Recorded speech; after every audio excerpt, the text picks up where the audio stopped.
We are now ready to roll. I'm Zan Ogerow, Board Chair, and I'd like to acknowledge the fact that as we meet today as the Benton County Board of Commissioners, we are on the lands of the Kalapuya peoples who are now a part of the Grand Ronde Confederated Tribes and the Siletz Confederated Tribes. And we continue to cherish the lands and honor the people that lived in this place for many hundreds of years. With that, I will pass the baton on introductions to Vice Chair Nancy Wise. Hello, Nancy Wise, Commissioner. Good morning, Pat Malone, Commissioner. Good morning, Matt Weatherall, Benton County Juvenile Department Director and Acting County Administrator this week. Erica Milo, Board Recorder.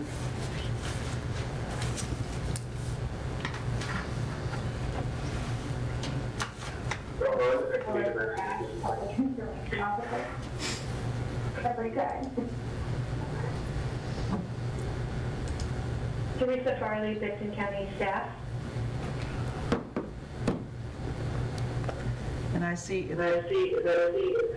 whoops, my bad, I have to sit on my hands. I see we have several guests with us in addition to those that will be presenting today. I know our presenters will introduce themselves as we proceed, but one more Benton County person. We have Sheriff Ben Arsdell with us. We have city councilors with us today. Lori Chaplin, Jan Napak, Gabe Shepard, and Reverend Jen Butler, and Catherine Bisco, counselor from Beloeth. I'd like to just point out that we have a few city councilors with us. We invited city council as well as HOPE advisory board members to listen in today, but I wanted to make sure that we didn't have a quorum of city councilors, and I'm glad to see we don't. This session is being recorded, and people can watch later, or they can watch it on Facebook Live now or later as well. Thank you. I want to go back to our agenda just briefly and do the formalities. Are there any introductions? Any announcements? Are there any comments from the public at this time?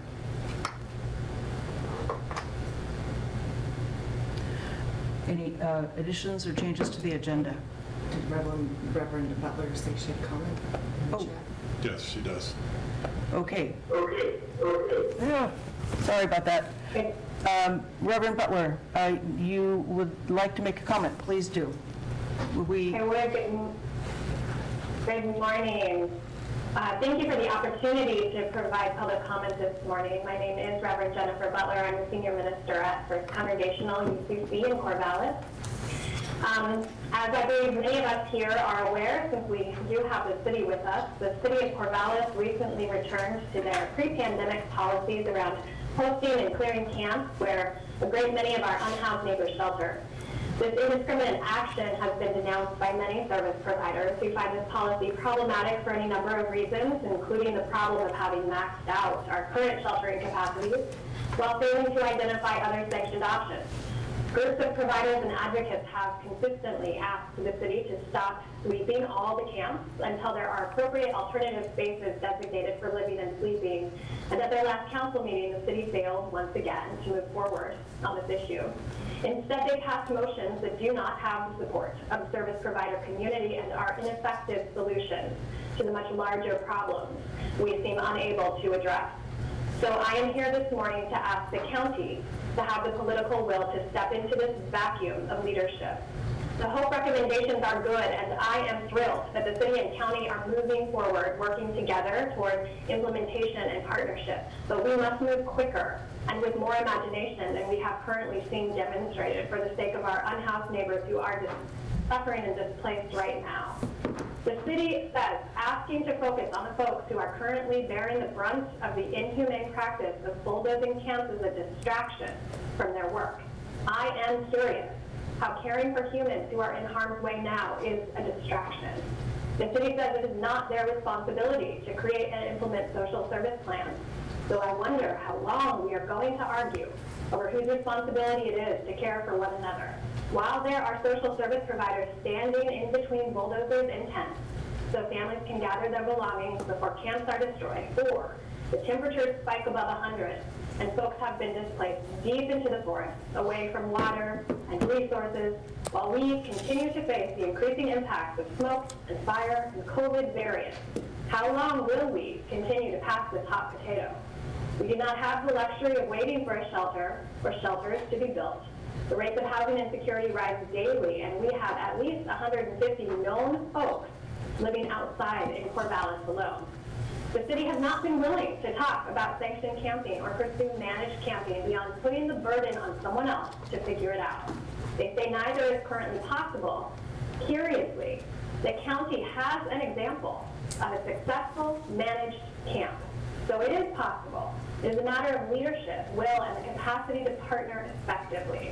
While I believe the city should have rescinded its own motion to stop indiscriminate sweeping of camps and been willing to work on sanctioned camping as part of the tapestry of solutions, they do seem unable to own their responsibility.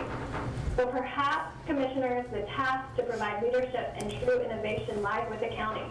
I hope you will rise to this current moment, not the one in the fall or the winter or even further into the future, with the courage and fortitude to make Benton County the place we believe it can be for all our sakes. Thank you for allowing me to speak with you this morning.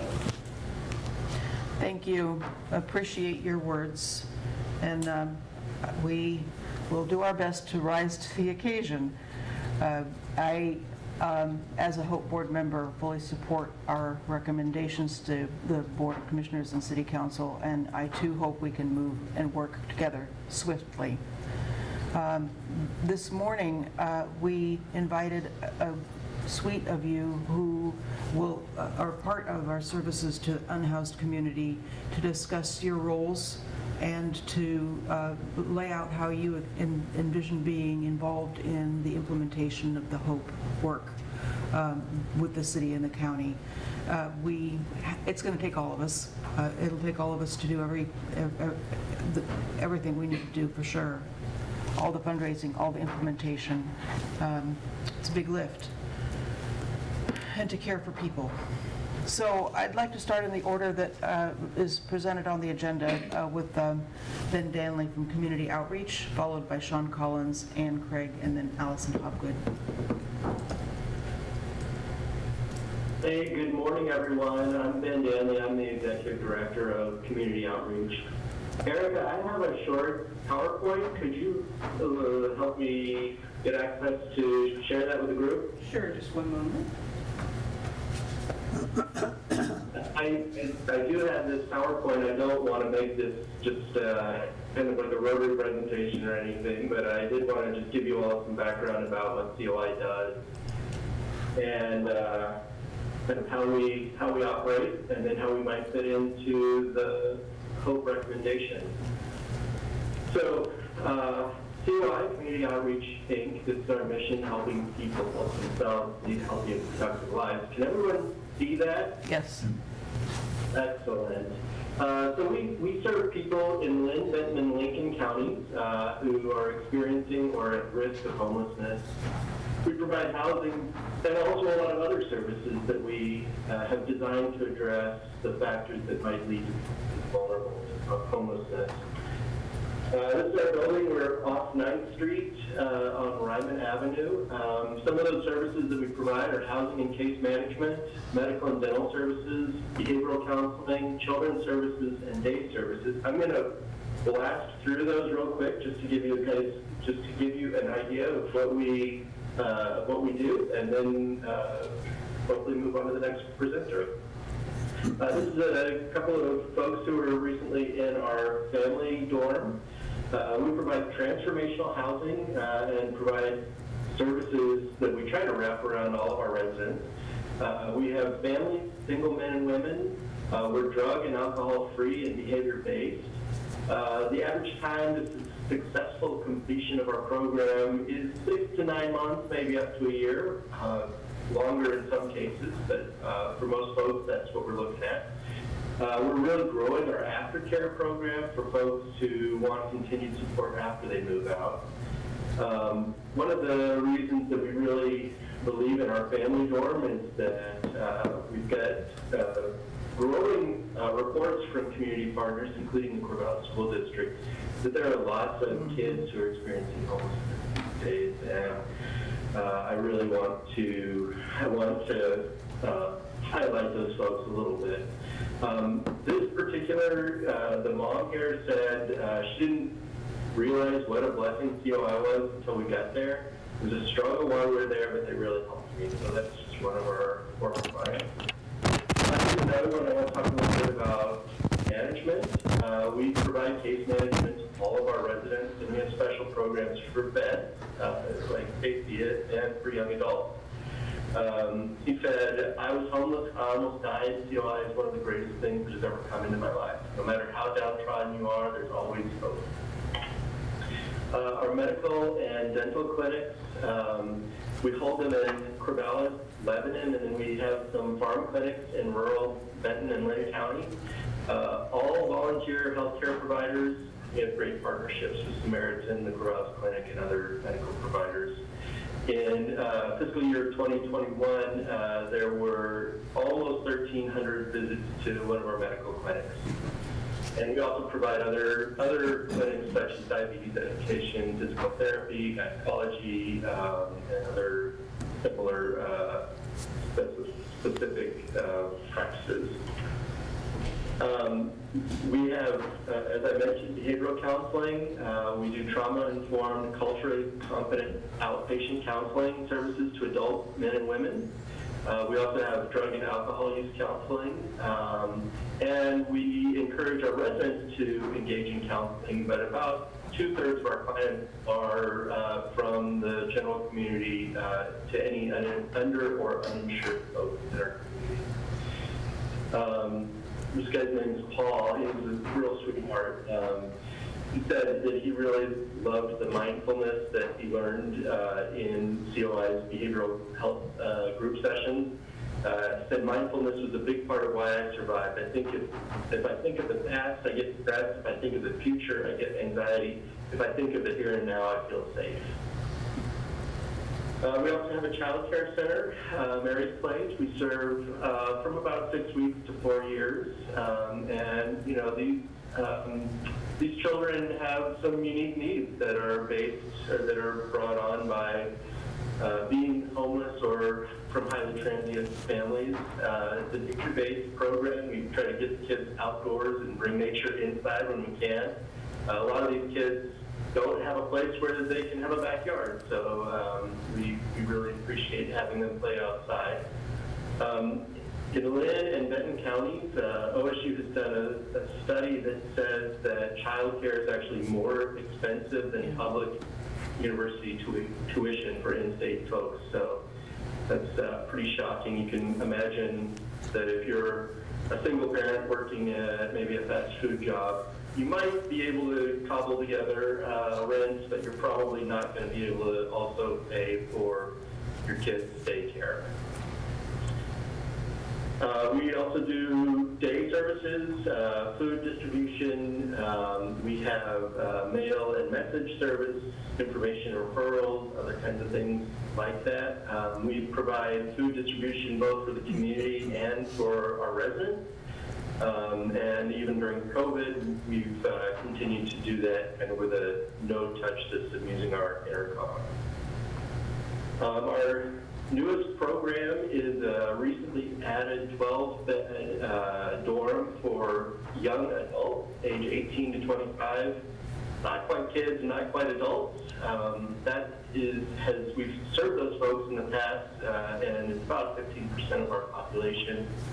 They have a much different kind of set of needs than our older adults, and we work with Oregon Youth Authority, the Department of Human Services, Corvallis School District, and Jackson Street Youth Services, all of whom are really important to us being able to serve this population. The construction is all done. We're ready to open. We're running into some hiring issues. It's really a hard time to be trying to hire people in our area, maybe in our country right now. but we hope to be all staffed up and open within the next few weeks. So this is where I would usually entertain questions, but I kind of wanted to talk a little bit about how we foresee ourselves engaging in the HOPE recommendations, and also what we really support about the HOPE recommendations. I'm really excited about focus on data collection and sharing, kind of the coordinated entry model, client conferencing, discussing when we can how many different service providers can impact the lives of each client. And then obviously the resource center proposal is close to our heart, because that's what we kind of already do. We provide so many different services to providers. We consider ourselves to be a resource center. And then maybe the most important, but also the most difficult, is the advocacy of creating places for folks to go once they're stabilized. And that's a really difficult thing in our community. We can get folks ready to move into housing, but if there's no housing available, where do they go? Yeah. And then my only thing that I'd like to encourage folks on the HOPE recommendations is not to focus all of our attention on the people who are very visibly homeless and kind of going through crisis in a very public way, but also remember that there are a lot of people who are homeless who are not seen by everybody as they're driving to work. There are the folks who are, their kids are in class with your kids. They're probably serving you at your favorite restaurant. They're shopping next to you in the grocery store, and you would never know that they are dealing with homelessness and things that are really scary to most of us who have a safe place to go. So that's my thing. I hope I didn't take up too much time, but thank you all for letting me be here, and I appreciate the opportunity. Thank you, Ben. I do see that Councilor Napak wanted to have a sense of your annual budget numbers. And perhaps you could provide some information in the chat there. And I'd like to keep the conversation focused on HOPE recommendations and how you will fit into the collaborations with other partners. Are there questions from my fellow commissioners? Not at this time. Okay.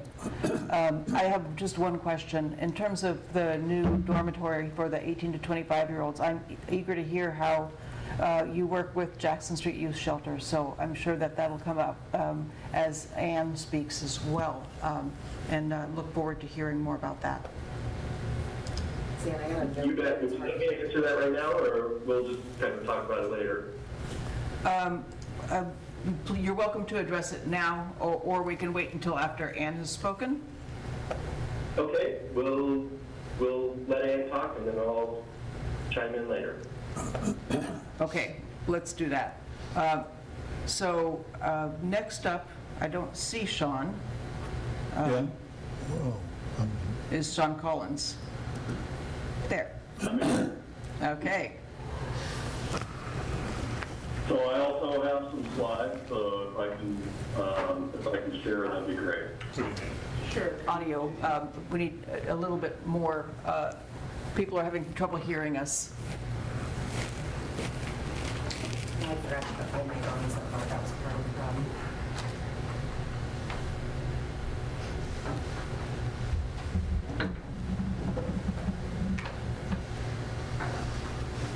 Okay, Okay, can you see those slides?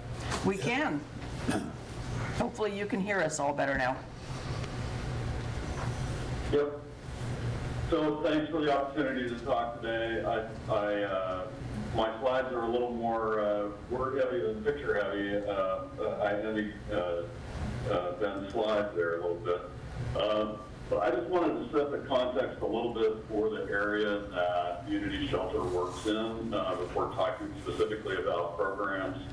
So I'll just go through a couple of slides here. You know, one of the things that we often talk about in terms of homelessness and housing stability is around Maslow's needs, Maslow's hierarchy of needs, and that's often represented as a stacked pyramid.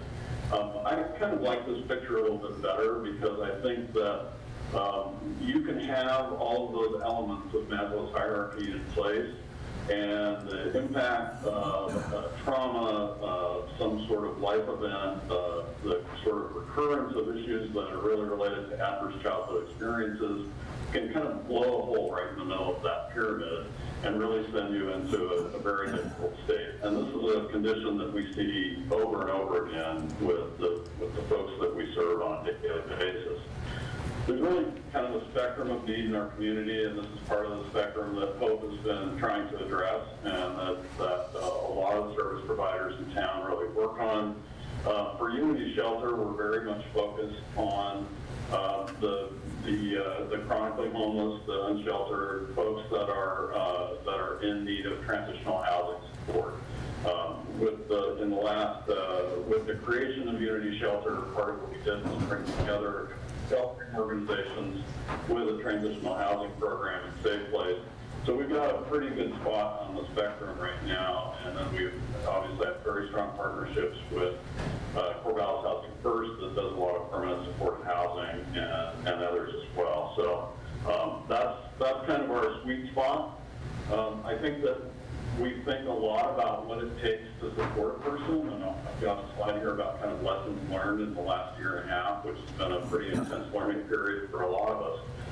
I think the basic formula in terms of trying to support folks is that you do enough for long enough, right? That's the simple form.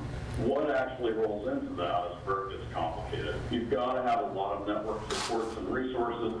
You're really trying to restore and support recovery, and that can take a lot of different things, right? You're really trying to restore not only resources, whether that's housing or food supports and other things. You're trying to support them, support people as they restore dignity and hope. You want to create some opportunities for them to recover or develop skills that they may have lost while they were homeless. You want to try and address the real human need for things like hobbies and self-development and learning, opportunities for volunteerism, employment, things like that that can really help community engagement and help a group of people who are often very much stigmatized and feel excluded and kind of othered in the community to come back into the community and feel like they have a place to where they belong. For Unity Shelter, that's kind of part of what we're trying to do is respond to that big range of needs through collaboration. That's our mission and vision. It's really around collaboration across services and sites and trying to make sure that we can meet individual or couples needs and in a full way, as full a way as possible.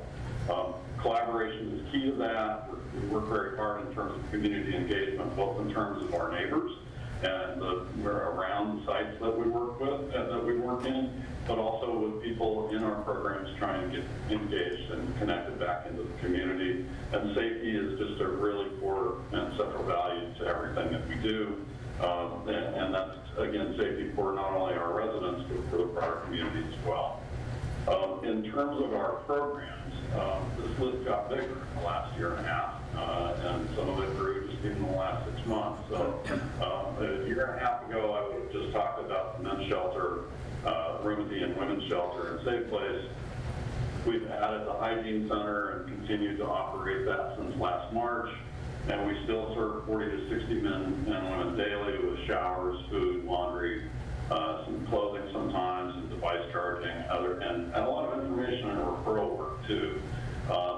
That shower capacity grew a lot through a partnership with the county through a shower trailer, which thank you very much. It's been a real godsend to have that down there. We've also added non-congregate shelter in the former Buzzard Inn in Southtown. So we currently have about 76 shelter beds. We have about 26 micro shelters that are providing transitional housing. Shelter bed capacity is right now at 76. We'll probably in September try and go up a little bit at the men's shelter as we still kind of adjust to COVID and head back to pre-COVID capacity. The women's shelter may actually go down a little bit as we try and adjust to the fact that the Methodist Church would like their gym back. And so we've got some space constraints that we have to address there. But we'll probably be in 70 to 90 bed capacity going forward, and for shelter beds. And then we've got more micro shelters kind of in development right now. We've got several different sites that we're working with. So we might see another 10 to 12 micro shelters come online before the end of the calendar year. The partnerships are really key to us, and I won't read through all these, but we have a lot of great church partnerships. We've got partnerships with Samaritan, Benton County, Corvallis Housing First, Food Share, and other food providers. That's really key to what we do, and hopefully we do it well. I think it's been challenging, particularly in the last year, to really live into that partnership model sometimes, but I think we do okay. This slide I wanted to get to in terms of lessons learned, and this is both lessons learned personally and organizationally. I think in the last year and a half, as we've really kind of worked through COVID, and as we brought on the 26 micro shelters and really had a lot more experience in the transitional housing space, which is a lot different than providing just overnight shelter. There's been a lot of learning going on in the organization, and for me about just how challenging it can be to meet the needs of the whole person. Really what we're talking about is food supports, making sure that people have access to nutritious food and facilities for cooking, and can address the fact that when they come into either shelter or a micro-shelter environment, they may have had food instability for a long time. And they may have very poor dental health, which can really adversely affect their ability to get nutrition. And we're not always set up well for that, right? We've learned a lot about what that means to have a lot of clients that don't have good, maybe they don't have teeth at all. Maybe they've been homeless for long enough that they don't really have cooking skills. They get into a micro shelter, and it's the first time that they've actually had stable, secure food storage options. And so they gather all the food that they possibly can and stuff it into their micro shelter, right? And trying to work through that with people and kind of trying to unwrap some of that food insecurity and the responses to that can be kind of a challenge. Physical health supports are huge. The emergency room experience in this town is often very poor for the homeless. The need for health care is very high.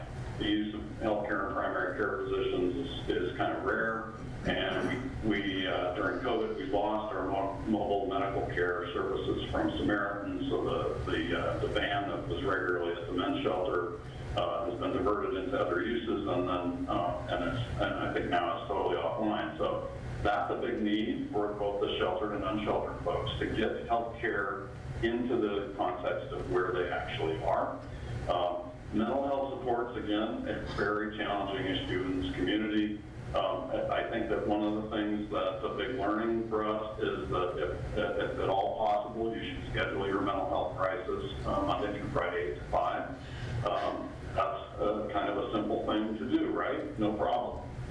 We've had cases where people were in the ER with an active mental health crisis, were hit with multiple antipsychotic drugs, which stabilized them, and then they got a mental health assessment. Well, they're already drugged up. They look pretty stable, so let's release them.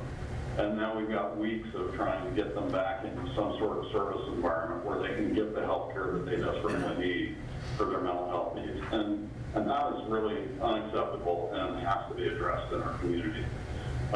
I think it takes a lot of compassion, a lot of creativity, a lot of crisis support, a lot of flexibility. I mean, this is hard work, and I think that's it's not gotten simpler in the COVID era, but it's never been simple. And I think that any of the providers that have been doing this for a long time will tell you it's never a simple thing, and there's always room for improvement. In terms of the HOPE recommendations, just really quickly here, I think that Unity Shelter has links to a number of the recommendations. We do a lot of documentation and shelterware program we use across our entire program. We also, because of the requirements some of the emergency solutions grant funding that we get. We participate in HMIS, sometimes called Service Point, which is the federal homeless management information system. That provides access to a lot of vulnerability and port of entry data. I think that that's an area where the community overall could improve our use of those kinds of systems and be able to get releases of information in place so that we can share information through those systems rather than having to re-interview somebody over and over and over again about all the traumatic events of their lives that have gotten them into this situation. In terms of other recommendations, number 3 is around improved care coordination, the hub model that Ben referenced before.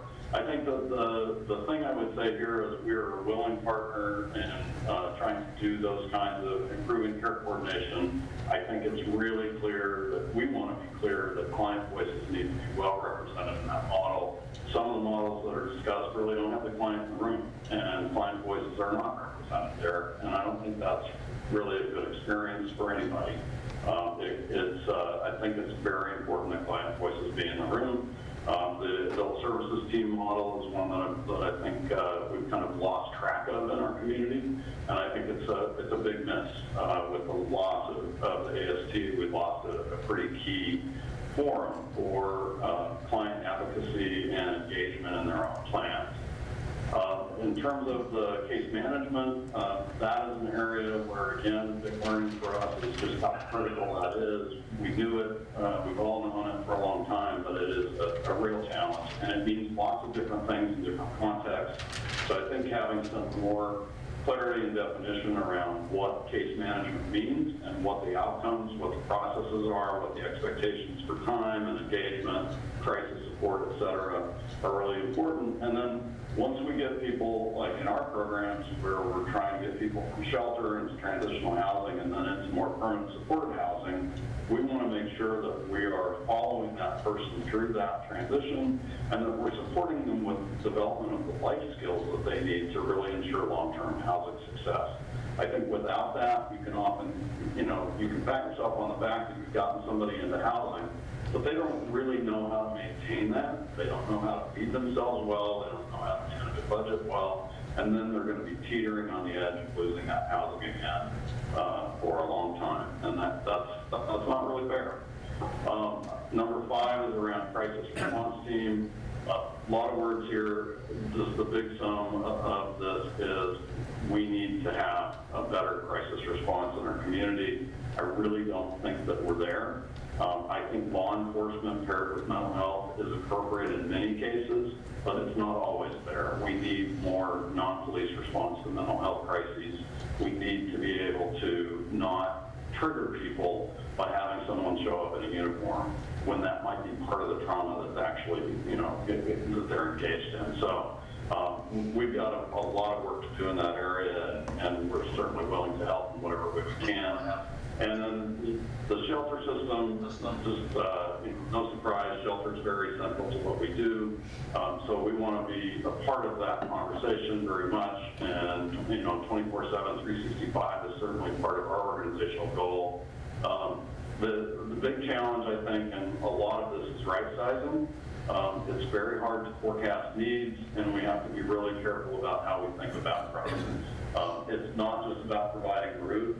If I had the money to create 50 new micro-shelters tomorrow, frankly, I would not do it because I would not do it unless it was paired with money to be able to provide the real boots on the ground staffing support and service connections that are needed to make sure that we can address the needs of the whole person. We've got to think bigger than just the simplicity of providing bigger and more sheltered spaces and more beds. Getting people in is only part of the problem. You've got to figure out how to actually help them recover and get out of homelessness stuff. That was a big blast in a short period of time, so I'll stop here and take questions if that's appropriate. Thank you, Sean. I really appreciate your thoroughness and thoughtful comments on where Unity Shelter fits into the spectrum of need. Nancy, you had it looked like you were going to speak. I was having issues with my computer. It was logging off and on, sorry. Okay, questions from the board?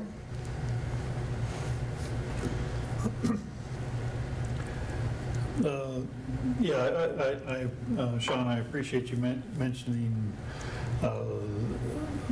law enforcement, and I think there, maybe it's just, that's on my mind because we toured our inadequate jail yesterday, but I think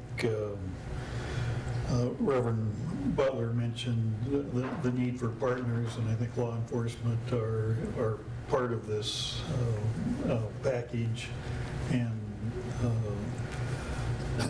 thinking about the future, that having a facility that's a correctional facility rather than just a place to store people will, I think, go a long ways towards being part of the solution. So and just the obvious need for partners. This is a large problem, and no one entity is going to be able to handle it and figure out how to coordinate the pieces is, I think, essential to having a chance to be successful. So that's what I had. It takes a lot of work to get done. Definitely does. With respect to, I think one of the biggest challenges that we've all had, and Sean, you know this as well as anyone, having played a role with HOAC, is that toggling between the immediate need and the long-term need in terms of providing a system that better addresses and supports everyone's challenges. The particular challenge, of course, is always the fact that we have insufficient shelter. And as you described pretty clearly, the shelter is just the front door. It's necessary, but hardly sufficient to make a difference. And it takes people as well as a roof in order to support people to adjust to being able to live housed. And given that, we are going to continue to face struggle over this issue in the community because we can't do it all at once. No matter how badly we want to, it's hard to even hire the staff, as Ben has described. They have their youth dorm ready, but insufficient staffing to open doors yet. So do you have any recommendations or thoughts about where best to start now in order to address the challenge? Well, that's an excellent kind of complex question, Commissioner, but yeah, I think that part of it, I mean, we've certainly got some good partnerships with OSU possible, with both the social work programs and PSU as well. Social work and public health programs have provided some great internship opportunities, and we've been able to pick up some very interesting staff in the last 6 months that are people that are either in or recent graduates of those programs. I think that part of it is that you can overly focus on credentials and kind of under focus on the kind of emotional intelligence that's required to do this work. And it's an ability to both understand yourself and your own biases and your own sometimes physical, visceral reactions when you are confronted with somebody in crisis, and being able to manage that in a way that you can set it aside and kind of meet people where they're at, and not trying to impose on them some vision of how they should be, act, change, etc., but really trying to work with them, as another human being who's obviously in some kind of pain. That's not something that necessarily comes with a degree. That's something that can be, you can learn it, but you've got to have some training often to be able to go through that. I think that, I mean, frankly, some of the mental health needs that we have in our community are not just around crisis support and trying to get people into some sort of counseling or therapy. It's education of the broader community about the realities of mental health per se, about the stigma of mental health challenges, et cetera. And so there's a lot of training that can be done to kind of grow the body of folks that can become effective volunteers and advocates and get more people on the ground. I mean, really where my biggest need right now is organizationally is more people to spend more time with the people in our programs. That's not necessarily about let's work on your ID today, let's work on this, that, or the other thing today and make sure that you're on the right path to get into this program. It might be more, how are you today? Let's talk about, what life's brought you, in the last week and kind of give them a space to be heard and seen. And again, I don't think that necessarily requires a degree. I do think that it requires just a kind of the compassion education, if you will. I'm not sure that I'm the guy to design the training for that, but I do think that there are ways that we can grow people into those roles. Thank you. There are additional questions from my fellow commissioners. Well, I'll just say, Sean, thank you for coming today. It's always good to see you and hear from you. I really appreciate you highlighting the comprehensive needs. That's a good reminder, at least for me. Something you said really stuck with me. If you could open 40 micro-shelters, you would not do it. You wouldn't do it without the support and the staff and the services. And that's a good reminder for at least me to hear, because I think sometimes we can get too focused on the facility needs and not the comprehensive, service needs. So thank you. Yeah, one thing you said, Sean, really resonated, and it's a nice short phrase, do enough for long enough, and that's something we have to keep in mind. I think we have pieces of solutions, but maybe not a smooth enough continuum at this time to really solve some of these problems. And I think probably all three people who have spoken mentioned the need for partners, and that's there is no question about that this is a big problem, and no one group has the answers, and figuring out how to best coordinate and identify or stand up partners is our future. So really appreciate the information. So. Commissioner Malone, I think as a tree farmer, you kind of can recognize the notion of a long game. And I think this work is a very long game. We're really good in our culture at moving from crisis to complacency. There's a good podcast from a former director of the CDC about that, and they're concerned that in light of COVID, that's what we're going to do, is swing from crisis mode to complacent mode again really quickly, and I think we've kind of seen that. I think it's really easy to start throwing a lot of money and try and build a lot of shelter capacity and think that we're going to fix it. The reality is, yes, we need all that.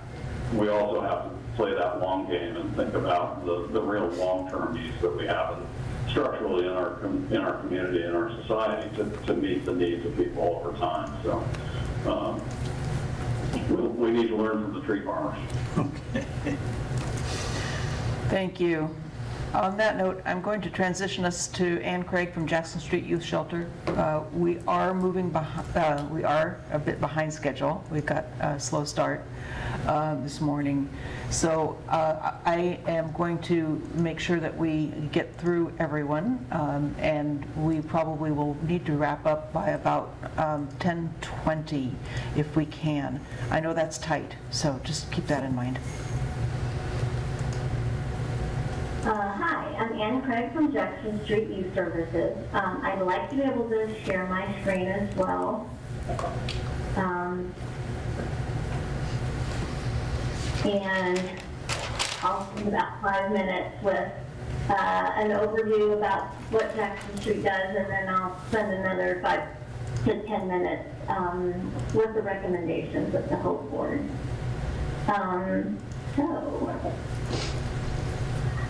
I wanted to start by saying that a major pathway to adult homelessness is youth homelessness. Services are unique because they're still developing. So Jackson Street programs are prevention for adult homelessness. The HOPE plan is focused mostly on visible chronic adult homelessness. I support it and I think it's very important. But I also want to say, as Ben did, that I believe it's the tip of the iceberg, and under the surface is the unseen and large issue of poverty with families struggling to pay their rent, and are just one death, illness, incarceration, or loss of their job away from losing stable housing. So with that, I'm going to show you a short video.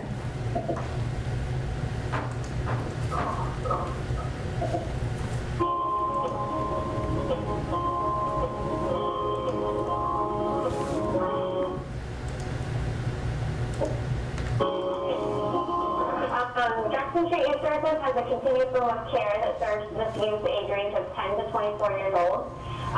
Our outreach program is kind of thought of as the first stop in our road of our continuum. A lot of times the way the outreach serves youth is different than our transitional living program or emergency youth shelter. Most of our outreach work is done in the community. It's us bringing the services out to the family and youth that we serve. We have all walks of life that come through our services. We have kids that are going and playing sports and straight A students, but living environment is hard for them and it's causing some trauma for them. We have youth that are a part of the juvenile department. They made a mistake and we're taking them in and they have to be successful. We have youth that come from the DHS system and there's no other placement because on paper they look like they're the worst kid on earth. So we open up our doors and our hearts to them to give them a chance and help them get to a better living situation, like a foster home or a different treatment facility for them to be able to grow. We're open to everyone, and anything that comes our way, we're open to meet it with kindness and respect. There's so many different various reasons for coming into the program. You got conflict at home, you could have those parents that confuse you with adults, maybe you turn 18, and then they expect you to have everything together, and then they kick you out. Next Step is designed to break that cycle of homelessness, to be that step, that transitionary place for them to get back on their feet. They might come into this program, they might feel way behind compared to their peers. They may say things like, I've never had a job, I've never paid taxes, I've never bought anything for myself, I barely have any possessions. But if they're successful in the program, they're going to leave this program well ahead of their peers. They're going to have bank accounts, they're going to have credit scores, they're going to have thousands in savings. Success in this program is that they're independent, they're ahead of their peers, and they're living life on their own. Well, Robert Jackson Street was, I have family problems, so it was really bad family problems. And I ran away. That's the first time I ever ran away. That was my last resort, was running away. But I ran away for maybe like 3.5, 4 days. My counselor mentioned Jackson Street, so my dad called, they both called my counselor back. And it was that same day I came back to school. and that's how I got into adjust to the place that day. I've grown and known more about myself, and I'm more open, I'm open to talking to people now, I'm open to meeting new people and just being myself, because I'm never able to be myself. And so now I'm here, and I'm making an impact on people, even though I didn't realize that I am. If Dr. Chick wasn't here for me last year and a half ago, and if I wasn't here, I wouldn't be alive today. I wouldn't. Because of how bad it was at my house, how bad it was being in that situation, I wouldn't be alive. This was my place that I knew from when I first walked in the door, I'm gonna be here because I couldn't go back, because if I look back, I was left today. That's what I'm gonna do.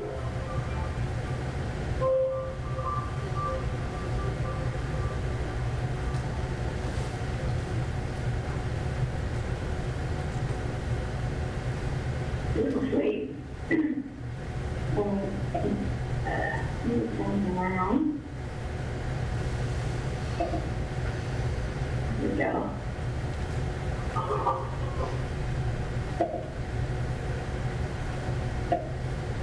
So this is what we call our continuum of care. So we offer outreach, which includes many things, including street outreach, school outreach, drop-in centers, basic needs, support groups, mentoring, mental health, and case management. That's for ages 10 to 24. Then we have our shelters. Those are for minors, ages 10 to 17, safe housing during crisis, family mediation, case management, mental health, education assist, positive activities, and aftercare. And then we have our Next Steps program for 18, it says to 20, but it now goes to 24. It's supported housing, life skills building, mental health, education and employment support, case management, and aftercare.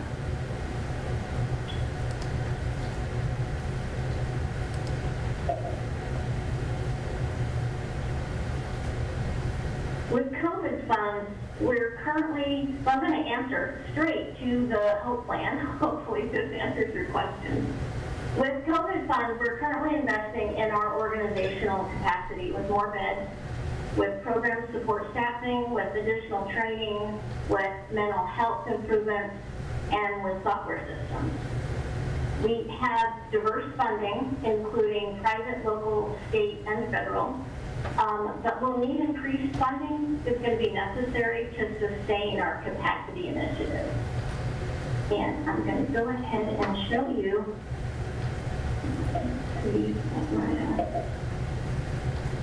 Can't see my tabs up there, so you can see all of them. There we go. So you can see last year's budget. That's our income. You can see see how diverse and where our funding comes from.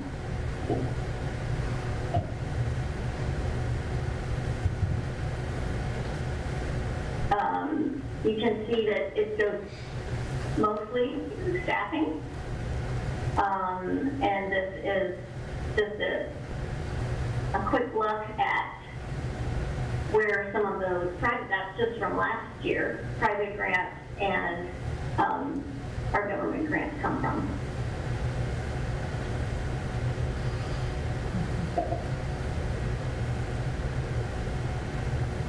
For advocacy, Oregon House Bill 2544 just passed and was signed by the governor. It adds, well, it was a little reduced, but it was originally $2 million. I think it's just shy of that now for the biennium for across the state. So we've been advocating for the legislature for a while. We're planning to continue to advocate for more funding. We're currently participating in a statewide Oregon assessment for youth homelessness, and those results will come out later this summer. The report is going to look like here with each region needs in number of units for each services and what the approximate cost would be, so that we can ask the legislature to support a plan that covers those services. The best part of this process has been that you've participated in developing the proposed plan and what services they believe that they need. I'm also chair of our Continuum of Care homeless youth work group. So our Continuum of Care, as you probably know, we're 26 counties in Oregon, all the non-major metropolitan areas. And our deadline today for a youth homelessness demonstration program grant that is through HUD, that would bring millions of dollars into our state. So my fingers are crossed for that as well. So in terms of data and outcomes, because of our federal funding is through, not through HUD, but through the Administration of Children and Families, which has the Family and Youth Services Bureau, we currently input our data into HMIS, supported by the Continuum of Care. Other data and documentation, we hope to migrate this year from paper files and a homegrown Microsoft Access system to a 4-year contract with Social Solutions for case management software. Our 4 main outcomes include measures for safety, well-being, connections, and education and employment. We're working on improvements in how we measure these outcomes. We assess them mostly through a case of life skills assessment at various points at intake and at exit, and through aftercare with the youth and their case managers. The outcomes are based on requirements from our federal grant and as well as our state peers getting together to want to make measures for youth homelessness that are comparable. Examples are family reunification as an outcome and school graduation. Our main collaborative partners include local school homeless liaisons and counselors, juvenile justice probation officers, and child welfare caseworkers. Our many other partners include community volunteers, businesses, churches, or agencies that provide in-kind items and services such as a building, haircuts, health appointments, or outdoor activities such as our partnership with Squeezelaw National Forest. We also currently have a partnership with PSU to develop a certification for case management specifically for youth homelessness, which we plan to share across the state once it's been evaluated. This project will take a couple more years. Our outreach team uses pop-up drop-ins to meet youth where they are. So they go to the parks, they go to the schools, to camp. They are trained to assess for human trafficking victims. And outreach also provides various support groups which are meant for prevention. Our shelters are for minors and are not part of the Hope Sheltering System recommendation per se. We use evidence-based practices that are developmentally appropriate and trauma-informed. Our shelters are licensed by the Department of Human Services as a child caring agency, and we're subject to many laws and guidelines because we're working with minors. Jackson Street would like to lead a resource center with coordinated entry for the younger population, for unaccompanied minors. We also have a strength in working with LGBTQ youth, which are a large percentage of the homeless youth population. Our transitional housing program for young adults has expanded in Corvallis this past year. We now have 3 tiers. Tier 1, traditional next steps housing, which we've had for several years. Youth participate and engage in weekly mental health, skills training, and case management programs. The rent they pay is really a savings program for them, which is returned to them in full when they exit. It's based on what jobs that they have and a percentage of their income. This program is offered to young adults ages 18 to 20 for up to 18 months and they're often finishing high school and starting their first job. But we now have a level 2 next level housing. Those participants attend some skills training in case management to ensure future success and have access to mental health, but they begin paying partial rent. This program offers a month-to-month lease for adults ages 21 to 24. Or Tier 3, rental housing for young adults have access to case management, skills, training, mental health opportunities without obligation. They will pay the full but regionally inexpensive rent. This program offers a month-to-month lease as well. The other pieces of the health recommendation, I just want to say that affordable family housing in general is needed. I would like to see safe temporary housing for families in crisis addressed. This would also help immensely with prevention, and Jackson Street would happily participate in these discussions as we see it as upstream to youth homelessness. And that is it. Thank you, Ann. The HOPE Advisory Board was fairly deliberate in what they chose to focus on in their first year and their first set of recommendations, and all of you have pointed out gaps and things that we haven't addressed fully. It was a very difficult choice to make because we have to start somewhere. Youth homelessness is clearly a gateway into adult homelessness.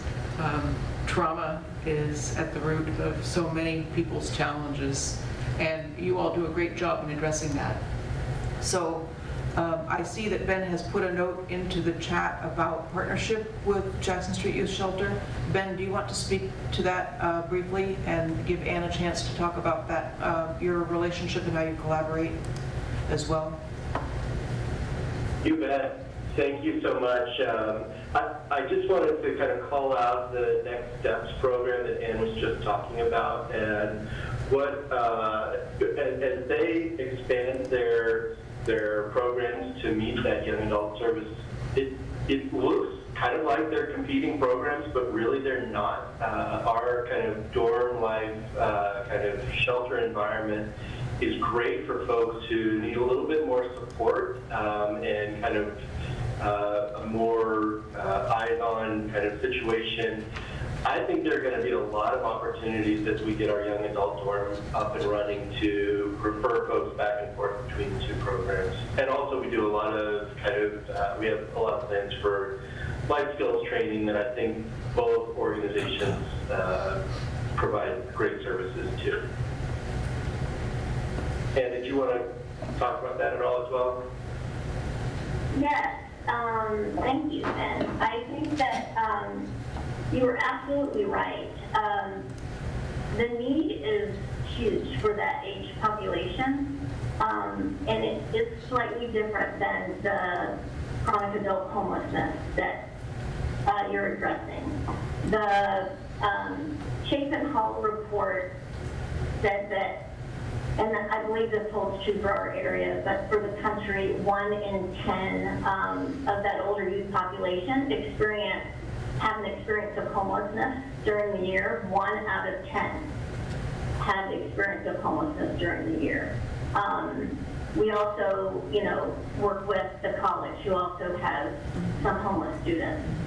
Some of the differences that I see between COI's program and ours, and Ben and I plan to talk more about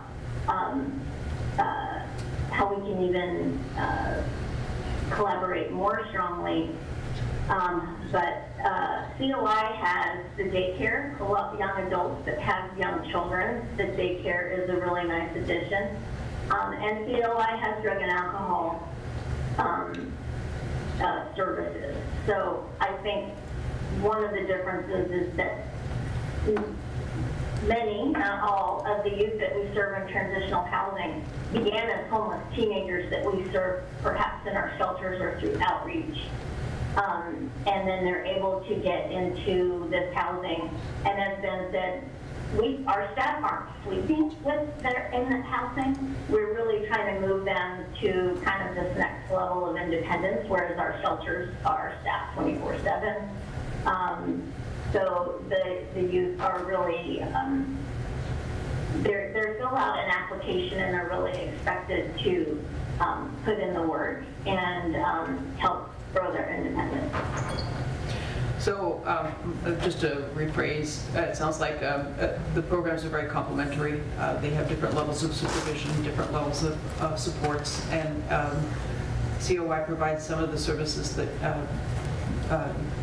JSIS doesn't in terms of daycare and some of the drug and alcohol counseling.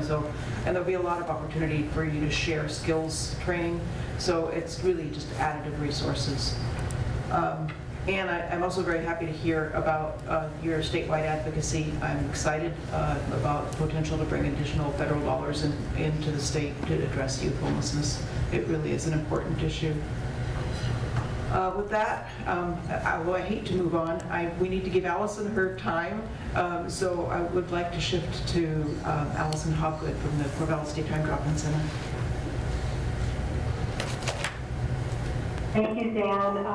And just to be clear, you said that we need to end at 10:20, so I have 10 minutes, or? Yeah, we unfortunately have a next set of presenters coming in, and they were supposed to start at 10, so, yeah. Okay, I will just expedite my info. And I'll check to see. Everyone. I will check to see what the time flexibility is there, Allison, so, because I don't want to rush you too much. No, it's fine. I just wanted to be clear on everybody's needs. So, just for having me here, my name is Allison Hobgood. I use she, her pronouns, and I am the executive director at the Corvallis Daytime Drop-In Center. And I'm really grateful for this opportunity, and I'm honored to be here with my wonderful colleagues who are part of such important systems of care and are just generally cool humans doing really, really wonderful things. I also wanted to say, I think that this is a really exciting moment of growth and possibility around affordable housing solutions and homelessness justice in Benton County and beyond. And I'm so happy that the Board of Commissioners is here having this conversation. It's also, as Robert Butler pointed out, a really timely moment to be thinking about the way that we're supporting folks in our community who are an important part of the community that we live in. And so thank you for this time. I'm going to say just a little bit about the Drop-In Center broadly, then I'll play a video and just show you, a couple of wisdom snippets from folks that we serve, and then I'll talk a bit about how I see us as part of the Hope Nexus. So the Drop-In Center's motto is where needs are met, and we are, I'm a little biased of course, but we're really kind of a rare gem because we are a day community center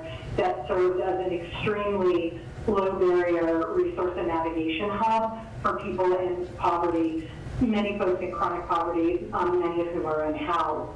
And so we offer information, referral, and direct services for between 50 and 70 unduplicated people a day. And that's Monday through Friday between 9 and 2. So 50 to 70 people are typically the crew that we're seeing at the Drop-In Center. And we're definitely striving to meet people's basic needs. We're offering community and social support, but we really want to do that, when Sean brought this up, with an eye to providing folks dignity, hospitality, the opportunity to be heard and seen in a world where often they are not. The folks that we serve are our guests. They are not our clients. And we offer them all kinds of assistance and advocacy, also opportunities for building community and social network, being together, understanding shared experience, being together in solidarity, and we're supporting people's welfare and rehabilitation across emergency, transitional, and ongoing life circumstances. So the Drop-In Center, in short, is committed to inclusive, culturally responsive services that enable health and social equity for people who are chronically marginalized due to poverty. I appreciated Ben sharing a lot of what they do at COI, also Sean. I think one of the differences at the drop-in center is if you are not an imminent threat to yourself or others, we are the lowest barrier point of access in Benton County, and you are welcome. You're welcome to be with us, and we want to support anybody who comes through our door as we can. So I would love to play a video for you. We can do that. Can everyone see my screen now? Yes. Okay, fabulous.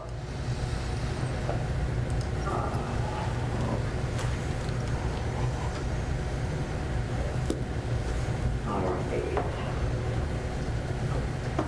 Let's see if I can get this together. Oh, for some reason. There we go.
All right, let me see if I can get back to my PowerPoint.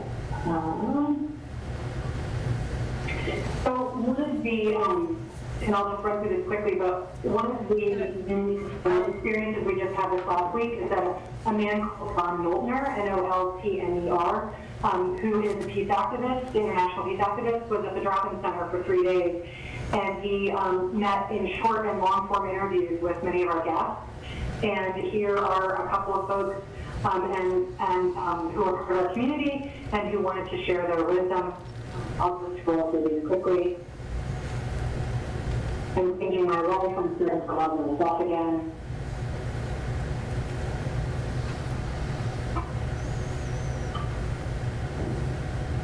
Just because you don't understand it doesn't mean it doesn't make any sense. Just because you don't like it, I mean it ain't any good. I want to smile more than I frown for the rest of my life. Stay positive, own your mistakes, learn from them, and always stay you. Lastly, start with empathy and compassion and see where that takes you. All right, if I can come off of screen share, that would be great. Can anybody help me with that? Erica will take care of that. And Allison, we have a hard stop at 10:30. We gained a few minutes. Okay. Thank you Okay, to so I'll Ian take and 5 Kelly. minutes. That sounds great. Okay, well, I was thinking that I would come off a screen share, but I'm not sure. I'm on one screen, so it's a little tricky for me to navigate. But that's okay, I can just stay in the queue. There should be There should be a button at the bottom of your screen that says, has a screen monitor on it. Yeah, that's all right. I'll just leave this up, but I can talk to you this way.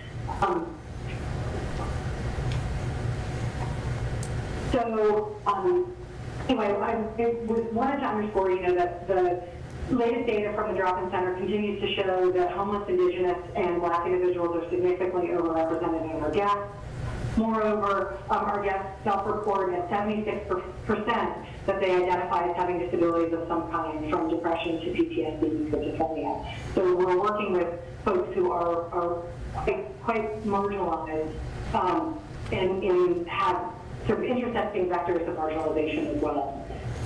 We are a crucial resource and navigation hub. We offer basic needs navigation, so if you want to get on the affordable housing list and you need to have a vulnerability indexing, we provide tax support, referrals to social service organizations, general welfare things as well, check charging, mail receipt, we're a mail location, a PO box for over 600 people, clothes and toiletries, social support, food security, employment, medication assistance. We help with prescription copays and pickup. We help with transportation fees. We're building an on-site decolonized, really low barrier counseling for our folks. We work closely with Benton County Health and their harm reduction team. We offer physical health support in collaboration with Samaritan Internal Medicine Department and health navigators from the Benton County Health Department. We've got wonderful case management collaborators through the Consortium and Progress Health First and the hospital. And then we also do direct street outreach with our street outreach and response team. I'm happy at any point if someone wants to find me to get more information on this. And for the sake of time, I won't elaborate too much, but we are really working to build our street outreach and our visibility. Folks come to us at the drop-in center, but it's really important to meet people literally where they are. So feel free offline to talk with me more about that as well. I was hired a year ago as the first ever paid ED for the drop-in center. I now have 5 amazing staff. We have incredible collaborations, wide collaborations actually across the Tri-Counties. So thanks to all of our other CDOs who are supporters and work closely with the drop-in center. We are supported predominantly through grants and donations, and right now we're at about 45% donations, 50% grants, 5% income from our homeless employment launching program. We also pair people in the community who need day labor with folks who are unhoused and to give them an employment opportunity and get people back on their feet. Our current budget is about $300,000 a year, and our grant streams are really diverse, ranging from private foundations to federal grants and partnerships, and with the City of Corvallis and other agencies and community-based organizations. Things I wanted to underscore about the HOPE recommendations. The drop-in center is very much in alignment with 2 of the broad topic areas. So we are already working to align and coordinate existing services with the focus on improving data collection and collaboration, especially for people experiencing homelessness or who are in behavioral health crisis. We also are excited about the establishing a more robust shelter system for all populations that's accessible 24/7, as well as a resource center to support coordinated entry. One thing I wanted to underscore in this meeting is that I'm very excited about the idea of a resource center with coordinated entry. Folks have been using the phrase one-stop shop. I do think, though, that the drop-in center is a unique first step that will allow folks to access a resource center, a community resource center of the kind that we're talking about in the HOPE recommendations. I think we need to amplify the very, very lowest barrier point of access for people. So the work that's already happening at the drop-in center needs to happen on a bigger scale. That navigation hub needs to exist as a, a place where people then can get plugged into, I think, a larger scale resource center where there will be, a lot of service providers. I think that the resource center is a cool idea. I think it's going to be daunting for people who are not sure what their next steps are or are not ready. And so keeping a really, really low barrier point of access is going to be crucial as we're thinking about the HOPE recommendations. I'm with Sean that I think we need to really be exploring crisis response models. I've been working with CPD and Benton County Mental Health on their crisis co-response. I'm really in favor of a non-enforcement model. I think that that's going to be crucial to anything that we do. I love that we're working on coordinating data improvement efforts. We're already really plugged in terms of collaboration and coordination with providers and partnerships. I think any more that we can do to amplify that is crucial. We need more full-time case managers, staff, like Sean talked about, boots on the ground, people who are there checking in on people, holding space for them, hearing their stories, caring about them on a day-to-day level. The more we can build out that support system, the more that we're going to be able to really do this right. I think I'll stop there because I know that we're up against time, and I don't know if people have questions or follow-up. Thank you, Allison. That's a lot. And I have an ever better appreciation of the role that the Corvallis Daytime Drop-In Center plays. It really is the living room. It's the place that people go for dignity first and services at the same time. And it's an important piece of the puzzle. And I think that we need to not lose sight of that if we end up with a resource center that is a much more formal place. So that I appreciate the eloquence with which you described that.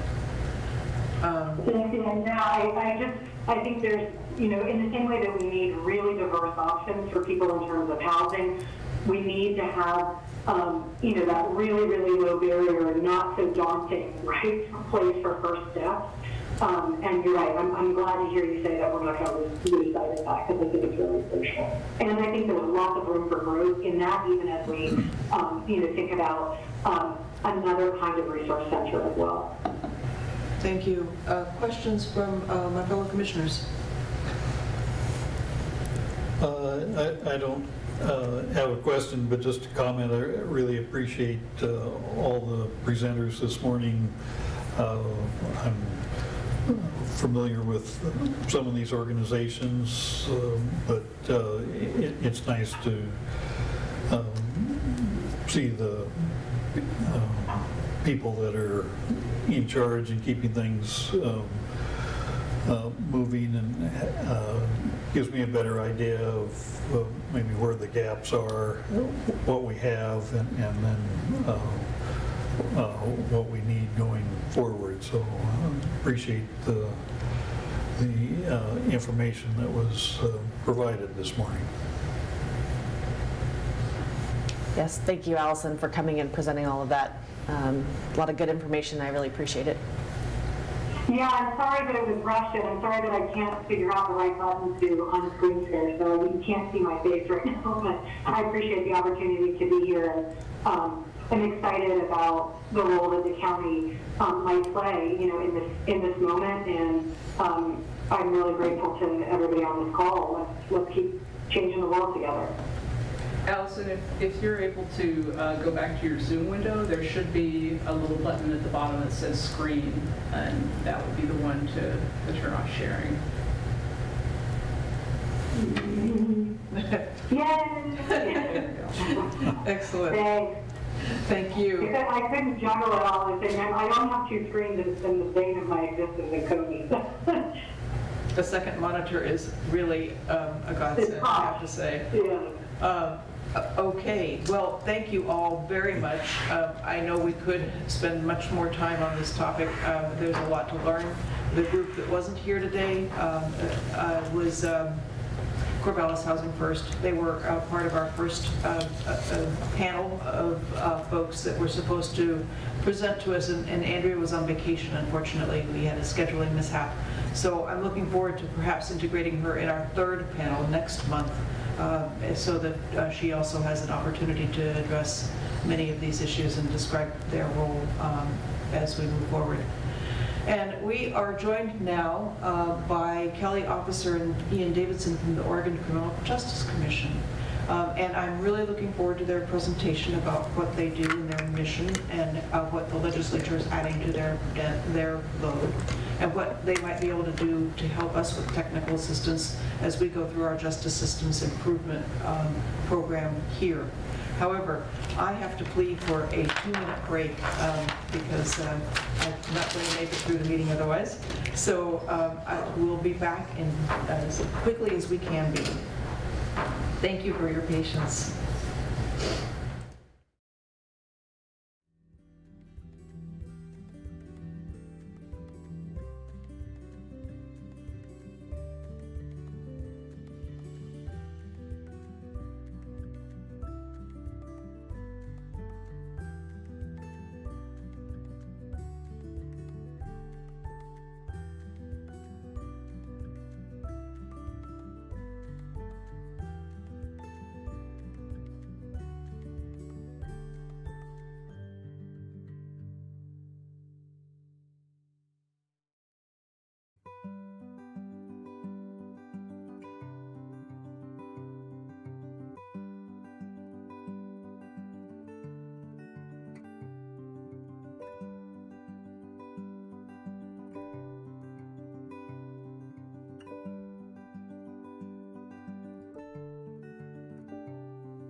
Thank you, Kelly and Ian, once again, and welcome, and please begin. Good morning. Thank you, commissioners. I want to make sure you can hear me all right. Loud and clear. Excellent. Okay. Great.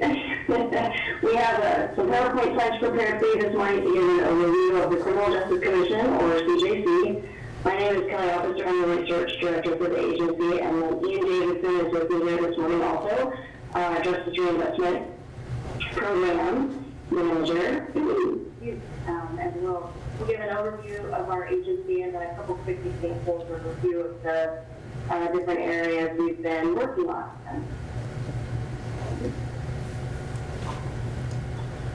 There we go. So to give an overview of our agency here, we have our mission statement and our primary duties that are in statute. So the mission of the CJC is to improve the legitimacy, efficiency, and effectiveness of state and local criminal justice systems.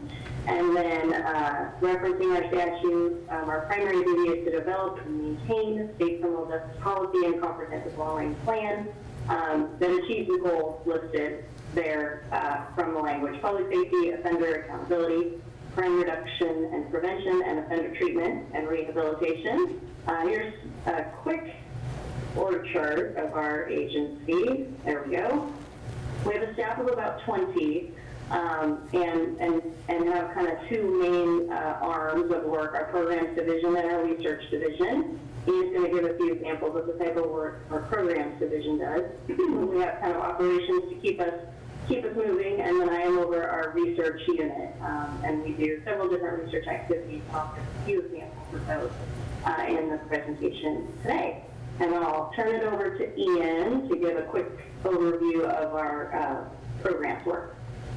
Thanks, Kelly. As Kelly said, I'm Ian Davidson. I'm the Justice Reinvestment Program Manager for the CJC. And so for these next 3 slides, I'll give a brief overview of our programs division work that we at the agency do.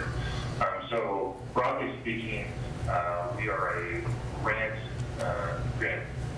we award grants. There's 2 different kinds of grants that we award. The first are what is known as federal pass-through public safety grants. So these are grant funds that are awarded to us by virtue of the fact that we are the state administrative agency. That is a specific federal term used in public safety grant funding for the purposes for Benton County. Just know that if there's a federal grant that you're interested in applying for that deals with public safety, the Oregon Criminal Justice Commission may be able to help you secure that grant or be the pass-through entity by which you are awarded that grant. In terms of some of the grant dollars that we do administer in those grant programs, you can see here those bullet points.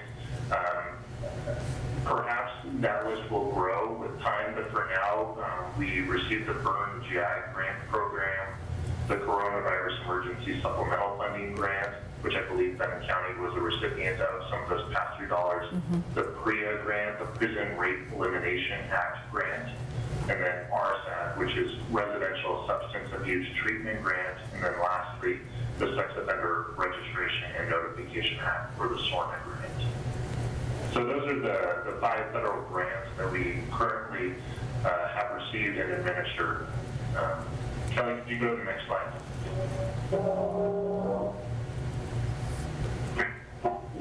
So the next piece of grant funding are what we refer to as statewide public safety grants. And so we have 5 grants that we have operated prior to this new biennium. There's a few other grants that are coming online as a result of the 2021 legislative session, which I'll preview. But for now, of the 5 that we have operated for some time, we have the specialty court grant, of which Benton County is a recipient, the Justice Reinvestment Grant, which I manage, and also Benton County is a recipient, the Legal Marijuana Market Enforcement Grant.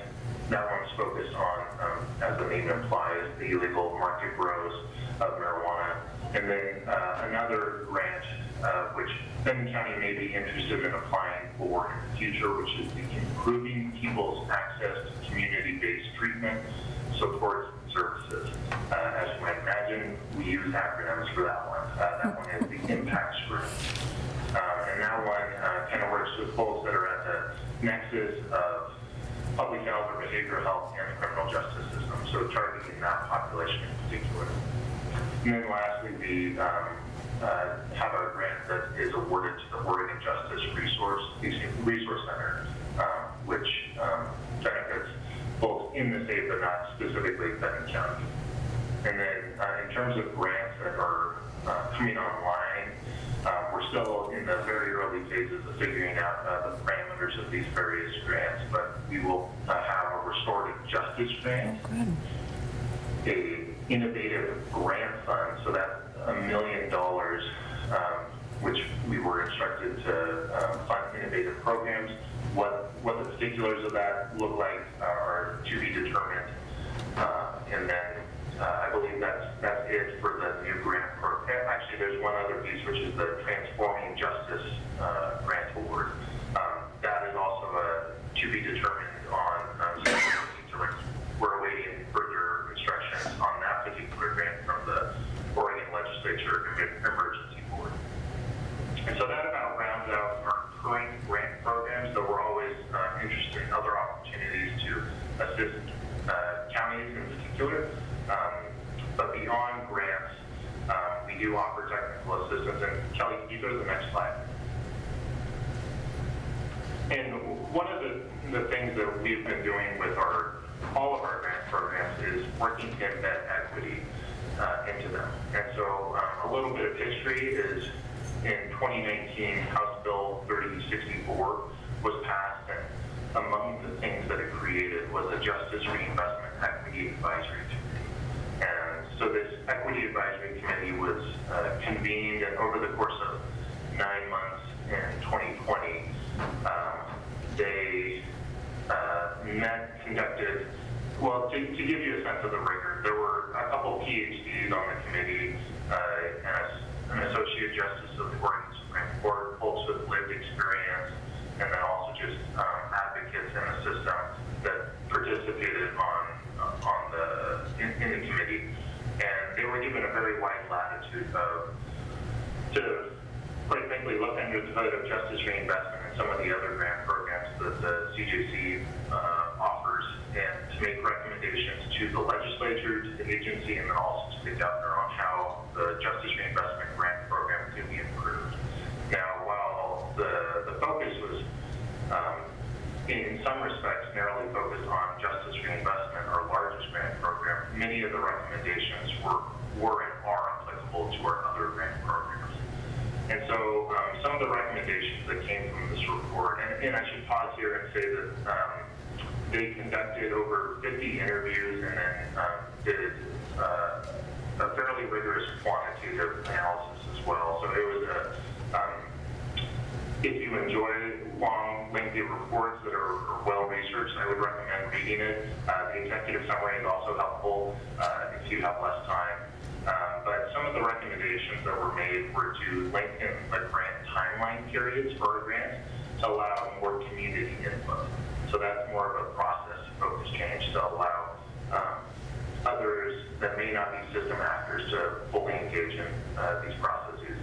And then also, second bullet point, asking counties to engage with those historically underserved communities throughout that process. And then more focus on process as opposed to just outcomes. So it's one thing to put together in the example of the Justice Reinvestment Grant Program, a grant program that is reducing prison usage and reducing recidivism, but has never been any engagement with those historically disadvantaged groups to see if there's a way to do both, to both serve those communities and meet the goals of the grant program. And then lastly, to make data more accessible to counties with regards to equity, something which Kelly will preview in just a few moments. And so I know we're short on time, but that's a very quick preview or look at the programs division from the Oregon CJC. Thank you, Ian. Thanks, Ian. I'll cover a little bit of overview with the research work that CJC does. We're the Statistical Analysis Center for the state of Oregon, so we serve as a clearinghouse for criminal justice data. And then we listed there kind of several different research activities that we work on. Some of these are more kind of state level policy focused, and then others are focused more on county level data and outcomes. And we provide this information to the governor's office, legislature, public safety stakeholders such as yourself, and really try to be an objective agency to collect or gather administrative data to help measure what's happening in the system. Here's an example of something we've done for the Justice Reinvestment Program tracking in terms of looking at the prison use measures for justice reinvestment. Gosh, that was fun. And so justice reinvestment passed in 2013. One of the goals was to control prison growth. So this red horizontal line was the capacity at which the state would need to build a new prison in Junction City to manage the male prison population. So at that time, instead of investing in building a new prison, the decision was made to invest in justice reinvestment and to provide local investments to do things a little bit differently. So that black line is the actual prison population. So it did not grow as projected before justice reinvestment passed, which was the goal there. You can see the pretty substantial drop in the population once COVID-19 hit. Almost all criminal justice measures are showing this big drop with COVID. And then we have the latest prison population forecast, which shows out for the next 10 years, the projection is to not need an additional prison facility. Even before COVID hit with that drop, those 10-year forecasts also stayed below that capacity need. So from the state perspective, the Justice Reinvestment Program has resulted in avoiding the cost of constructing and running another prison facility within the state. And then instead has provided grants to county public safety systems to improve their systems to reduce prison use and reduce recidivism while protecting public safety and holding offenders accountable. So kind of looking at what Justice Reinvestment has done since 2013 from the state perspective, it has been successful. Okay, I am going to switch over to an interactive data dashboard, if I can figure it out here. Hey, all right. Yes, you all can see that. So this is another example that I wanted to show you all, thinking about how Ian just described the work of the Equity Advisory Committee and doing a better job of embedding equity into the grant process, and also thinking about making data accessible and providing information to help with planning and decision making. So this is an interactive data dashboard that's on our website. Anybody can access this link and spend some time looking at it. And this is providing a really simple comparison. So we're looking at certain criminal justice populations. Here this screen is showing folks that are either sentenced to probation or a local control sentence. Local control is a felony jail sentence. So folks that get felony sentences where they stay locally to serve those sentences, whether it's on supervision or in the local jail. And we're taking a 5-year total of those populations, and then we're just comparing it to the county population. So we're really just doing a straight percentage comparison. This is not explaining where the disparity is coming from, what step in the system is occurring. It's not really providing a solution for how to address it, but it's providing the information so that it's easily accessible, folks have it, and then that can spur conversation in terms of planning, both for justice reinvestment and other CJC grants, but also for the system overall, to kind of have a way to look at this measure and think about how it's impacting things. For justice reinvestment specifically, when we think about folks who are staying locally to serve their sentences, thinking about it from community corrections perspective or appeals perspective, they really cannot control who is coming to them to be supervised or to serve the sentence, but we know the needs of that population is going to be different, right? And there could be gaps in the services provided at that level. This dashboard is showing race and ethnicity information. So this is not everything in terms of what our grant program is asking folks to look at. But it provides some of that. You know, there could be language barriers or minority gender identity populations that have different needs to be addressed through that work. So, you know, this is just one piece of information to help inform that planning of what that is like.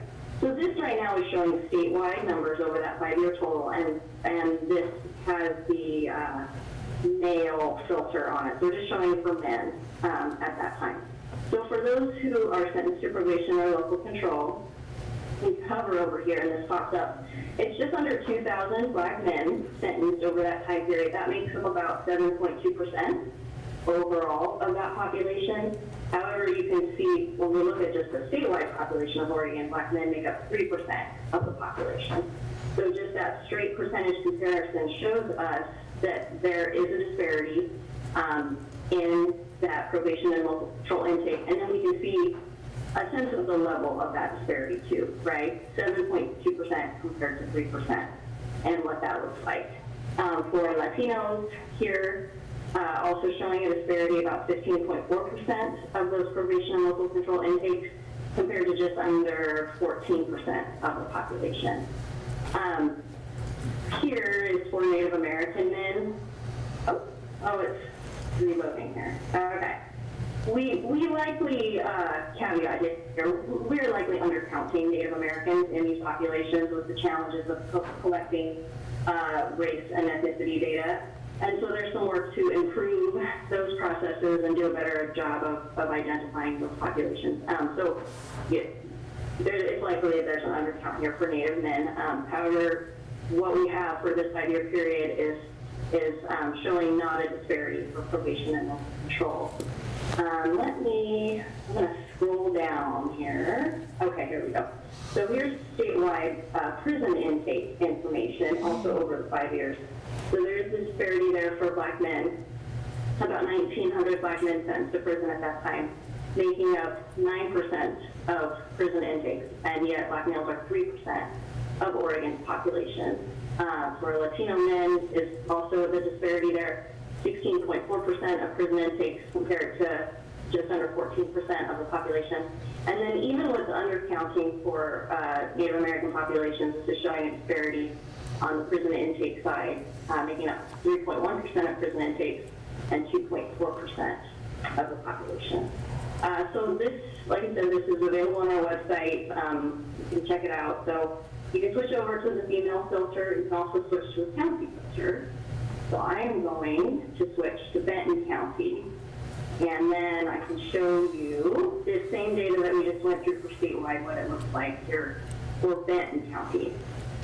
So when we look at here for Black men sentenced to probation or local control, there is a disparity there. It makes up 3.7% of that population, and is 2% of the county population. Now, we included the count on this information because that is also very important in terms of interpretation and planning purposes. So this is a 5-year total, and that was 14 Black men sentenced in Benton County.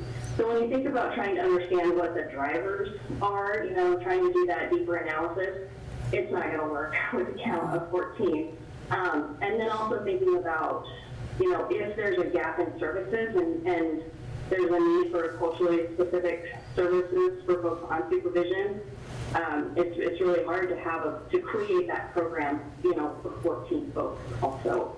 So, you know, we recognize the challenges that come with the low counts, but also recognize the disparities there, and so it helps with the planning to think about how to address those challenges. Here for Latinos for Benton County, just over 12% of the probation and local control intakes, but 7.7% of the population. So showing the disparity there for Latinos. Again, the count is quite low, 46 over that 5-year period. Again, creates challenges in terms of thinking about creating programs or understanding the drivers of that as well. Okay, and then finish, we look at prison intakes for Benton County over that 5-year period. So there's the disparity for Black men for prison intakes, 7% of prison intakes compared to 2% of the population. Again, you have the little count there. That is 17 men And then for Latinos, the disparity there, 13.4% of prison intakes compared to 7.7% of the population, and that's 32 men for that piece as well. So, you know, we want folks to look at this and to think critically about what is driving these, and then think about how to work that into the programming that is happening. I was listening in earlier, and I don't remember the gentleman's name, but he talked about the long game. You know, there's not one simple solution to this, right? It's not going to change overnight. But also thinking about the longer game and how to address the disparity in the system and how to approach it in terms of that plan and those investments that are made in local systems. And that finishes our presentation. We did have a lot more slides, and we put those in an appendix. And so Teresa has that. Commissioner, I know you had some questions about the impacts program and a few other programs, and there are some slides in there that we helpful for you. And I can also open it up for questions for folks also. Thank you. Yeah, if you've provided the full slide deck to Teresa, she can share that with us digitally, and we can take a look at it at our leisure and then reach out if we have questions. But I thank you for the presentation. It's very helpful. I am glad to see these new dashboards.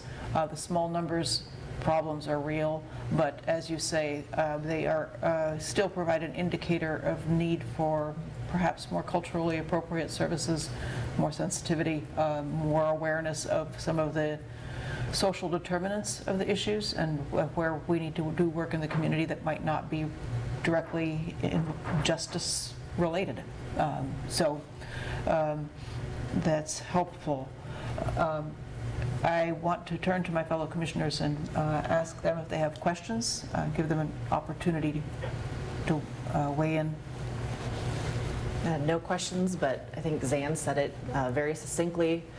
And I'll just say thank you for showing us this dashboard, this interactive dashboard. I think it's great, and I'm going to be referencing it from time to time. So I really appreciate that, that number one, it exists, and number two, that I now know about it. So thank you. Yeah, I would have a similar comment. Appreciate the background information here, and because I've heard of some of these programs, but don't have much background with them. So it's and it fits in well with our theme for this morning's board meeting. So thank you. Thank you again. And I want to point out that the Criminal Justice Commission's website is a really rich website, and they have many different interesting reports, not just the one Justice Reinvestment Equity report that Ian pointed out. I always find something new when I check it out. So it's very worthwhile to spend some time on it. Particularly in light of our justice systems work here in Benton County. Thank you. And I know that part of what the question I had posed to you was, given that we are looking to do to assemble some metrics and data evaluation, a framework for at the county level, looking across the span of the justice system, across the intercepts from initial law enforcement contact to parole and probation at the other end. We wanted to know whether we could turn to you for some technical advice or statistical advice, because that's something that you excel in at the Criminal Justice Commission. So that's my question to you. Yeah, I think kind of showing you what we have here, we could be a part of those conversations. It may be that we have some of that data, right? I mean, here we have the prison intake and the felony sentencing data, and so we can slice and dice that in different ways fairly easily to kind of help inform the work that you're doing.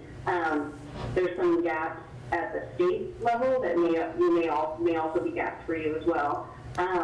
But can kind of help to think about the way to, the best way to kind of fill that gap and then to report on the measures, right, for ongoing tracking. It sounds easy, but when you start working on it, it gets really hard. Yeah. So, we'd be happy to kind of help inform some of that. And thinking about where you're focusing some of those efforts on also, and what's available. We're trying to work on this challenge of pulling in criminal justice data and health data and looking at those overlaps, and that's been more difficult than anticipated at times, but we're making strides. And so thinking about those challenges, and then also thinking about, populations at different points within the system is challenging to look at. And we can be a part of those conversations, and then if we can provide some data, we're happy to provide that data. Thank you. And it may well be that there are some things that we've been thinking we need to do that we might not need to do locally because you're already doing them. And we need to figure out where the gaps are in order for us to be able to track our system performance, and where we need to prioritize our evaluation efforts and metrics. So yeah, I look forward to that. And Nick Kurth is our project manager for the Justice Systems Improvement Program. He just popped on screen, and I suspect that he may reach out as well because he's the lead on these matters. So thank you, greatly appreciated. I did have one question. Early in your presentation, you mentioned the illegal marijuana market enforcement grant, and that's kind of a hot topic in our area, and maybe even a hotter topic in some Southern Oregon counties. But can you give me a brief description of what that grant entails? Yeah, so we have around $6 million available, which is actually a doubling of past funding. So if Benton County is interested, I think you could put together a fairly competitive application. But there are some qualifications which I believe Benton County will meet. But I can put you in touch with our grant manager on that for the particulars. But broadly speaking, this typically goes to support the Sheriff's Office or a partnership of the Sheriff's Office and a city police department to seek out and find and then appropriately handle those illegal marijuana grows, which Polk and Lynn County, I know, have had challenges. Polk, for the first time, intends to apply for this grant, and so with the new funding, it may be an opportunity for Benton County to apply as well. Well, I see the sheriff's name is on our screen, and hopefully he's taking notes. So, well, there he is. Look at that. Great. Thank you.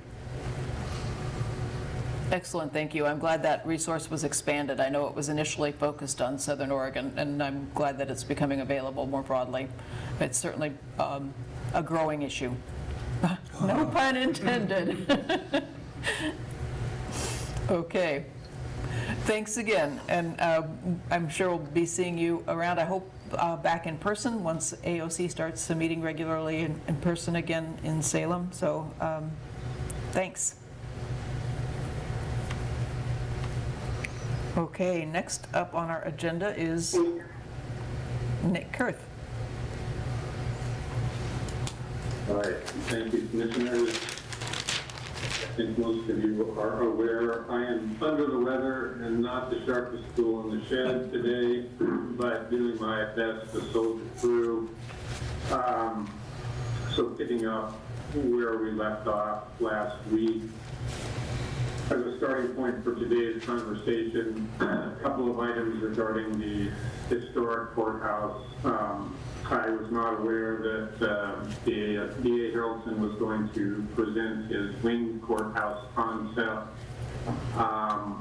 As I shared with you in the document this morning, the wing concept was studied thoroughly some 8 or 9 months ago, 8 months ago at least, and dismissed. When I say studied by DOR and discussed with our advisory committees as well as the ops team. There are building inefficiencies that lead to higher costs. And in addition, you would be foregoing the $20 million that we've secured through the OCC and I grant. It does not support that type of essentially courthouse upgrade.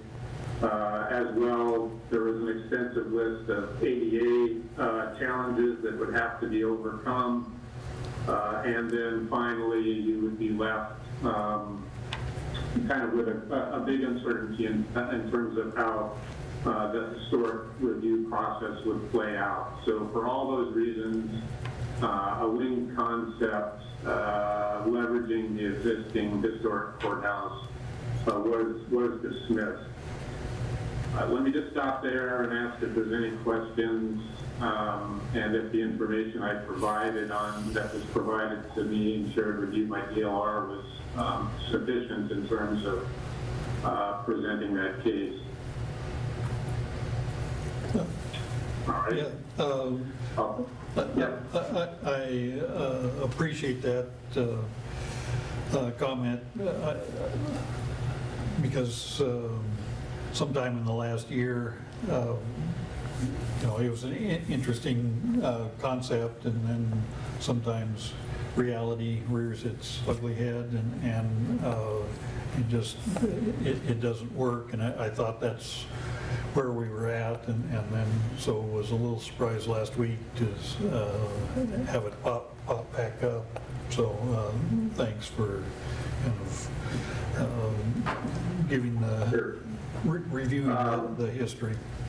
Yeah, and that, I just want to say thank you. The information that you just shared, your few sentences there about how it was studied by DLR, the ops team, the focus group, all that, that right there is just the information I wanted to know. That was just my question. When and how did it fall off the list? So thank you for explaining that.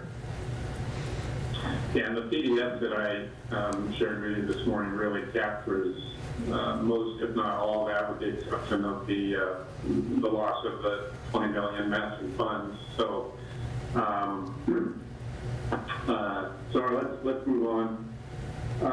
Overall structural safety came up as well. Lynn McKee had a meeting yesterday. I was not able to attend, but that included DLR and Paul Walsinger. I've not had a chance to reconnect with Lynn. I did have a chance to talk with DLR. The two points that I wanted to share. First of all, so DLR has not studied the courthouse from a structural standpoint. However, they have made observations.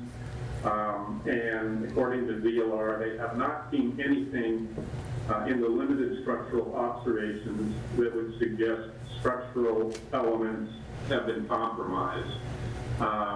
That's their opinion based on their limited observations. They went on to say that because of the way that the building is constructed, the masonry blocks with the essential the skin, which is what is a cement skin. They said if there were any settling of the blocks, the skin would show extensive cracking. They're not seeing that. Final point, Paul Walsinger has been, so D.A. Harrelson referenced the crack monitors. Paul Walsinger has been gathering data.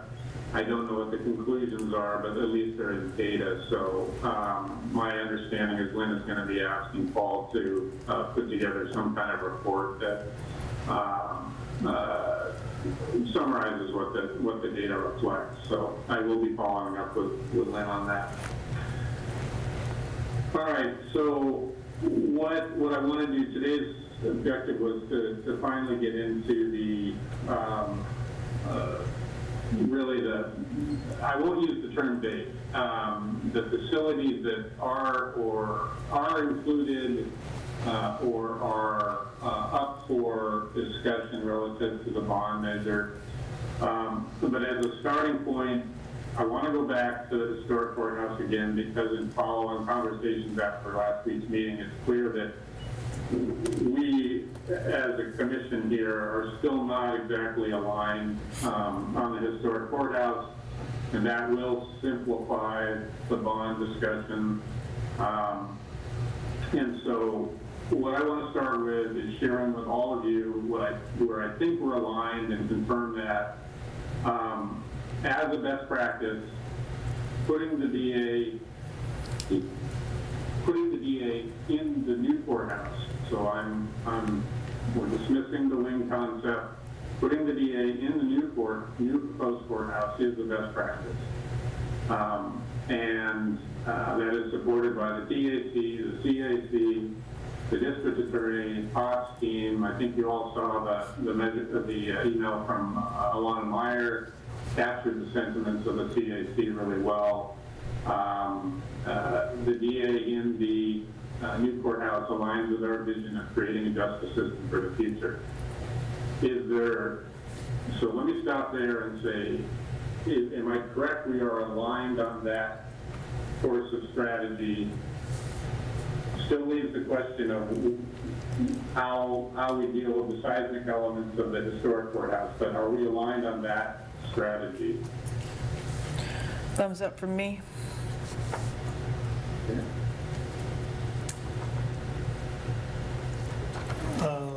I guess I would like a little more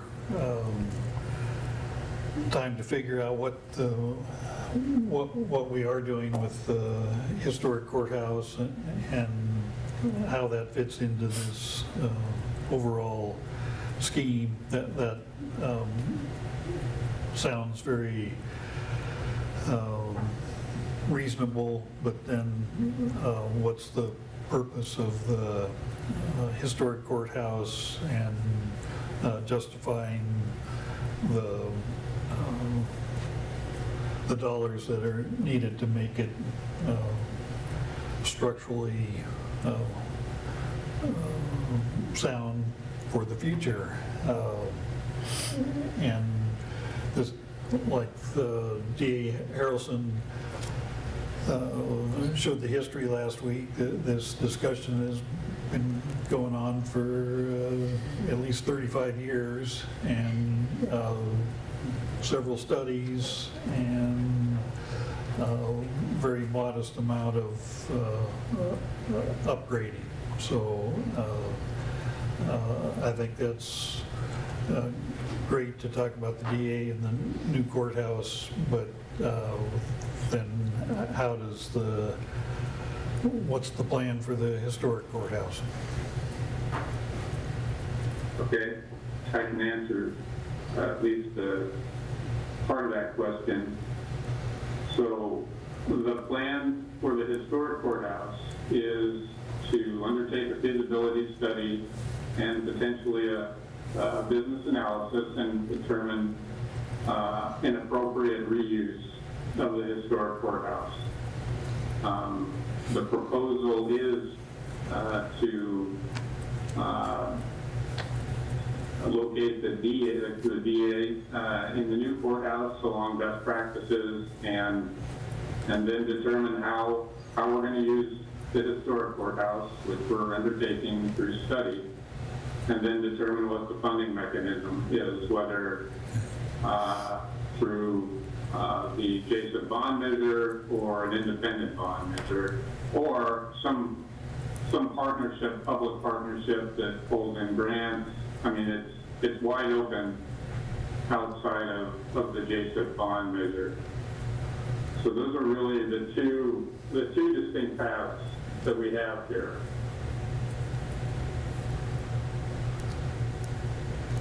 And if we can't align or don't align on situating the DA in the new courthouse, that's okay.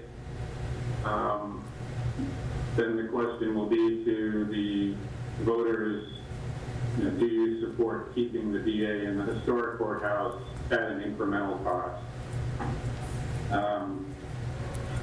However, I will say that after a year's worth of study, that's not what's being proposed by anyone at this point, and by anyone that's given this a real hard look. So we can go down one or the other of those two paths, basically. Nick, I'm feeling a little confused. Can you go back and restate your initial statement of what you're asking us? What we're aligned so on? the initial statement to which Mr. Rodro gave a thumbs up was, do you support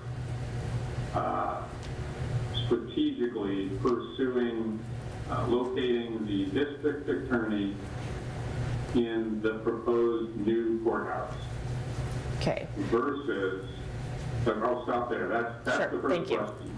So I thought at our last meeting we had two commissioners that said, so is this a separate question? Then are we going to ask the public their input on the use of the courthouse? If the three of us say yes, we want to put the DA in the new courthouse, are we still going to ask the public the question? So if the question just changes at that point. So the question is no longer, do you support putting the DA in the historic courthouse or some other use? It just becomes, do you support some other use of the courthouse and including $12 to $15 million for the seismic upgrades to make it seismically safe for a to-be-determined use. Okay, Nick, I need a one-on-one with you to talk about this more. Can I interject as well? Because I gave a presentation last night, and this question is posed in that slide deck that was put together by Nick and team. And the way it's framed now is that there are three alternatives. There's an alternative of keeping the DA in the courthouse at the most expensive, and that's the most expensive alternative, and it's not best practice. The second is to invest in that seismic rehabilitation either within the context of the bond or not. And the third is to do nothing to improve the courthouse, but and keep it for other uses. And so that's how we're framing it. And the question, the challenge is that we are presenting so much complexity when we're going out to these small groups that it's hard for them to provide clear input because there are so many different embedded questions. And if we can at least say that what we're looking for is information about whether to include the seismic upgrade to the historic courthouse in the bond measure or not, that is a much simpler question and much easier for people to respond to. So that is basically what we're looking for is, do we hew to best practice, keep the DA in the new courthouse along with the rest of the services, or do we look at this hybrid measure, which is not best practice? Sure. So I need a deeper dive with this with Nick because there was no information, there was no packet for the meeting this week. There was no information to review. I am not familiar with the presentation that Zan is talking about. So I cannot make decisions if I don't understand the information or have all the information correctly. Sheriff, did you have something to say? Not specific to this topic, I just want to make sure, I don't know if it's appropriate in this form or not, but I just want to make sure that what we're doing is what's best for the community. And I can certainly derail this and talk about, I appreciate DA Harrelson's presentation last week with the DA's office being the heart of the criminal justice system. I guess I would go to law enforcement and in the jail and all that is the backbone of the law enforcement system. Have you all toured the jail yesterday and you saw the conditions in which not only do we house our adults in custody, but that we expect our employees to work in. And so I can get really selfish here pretty quickly as well and say, man, if we don't do the new jail, I sure think that, we have a problem. That jail's been outdated since the day the doors open. And I want to make sure that whatever we do ask the voters and whatever we present to them, it is what we feel the community really truly does want and need. I'm going to be at Albany Police Department later today presenting this with Nick, and there's a lot of North Albany residents there. I don't know that they're going to feel the importance of the new courthouse or the resource center, but they'll understand the importance of the jail. And I just want to make sure that whatever we're putting out there is the main, what we presented in the very beginning. And I'm selfish in this whole process. Everything else, in my opinion, can go away. I just want a new jail. I need a new facility. And so if that means that the sheriff's office comes off the table, the OC comes off the table, some of these other things, we got to figure out how to fund those steps separately or stay within what our current needs are. I'm okay with that. I just want a new jail. This community needs to do, and it's not a jail, it's a correctional facility.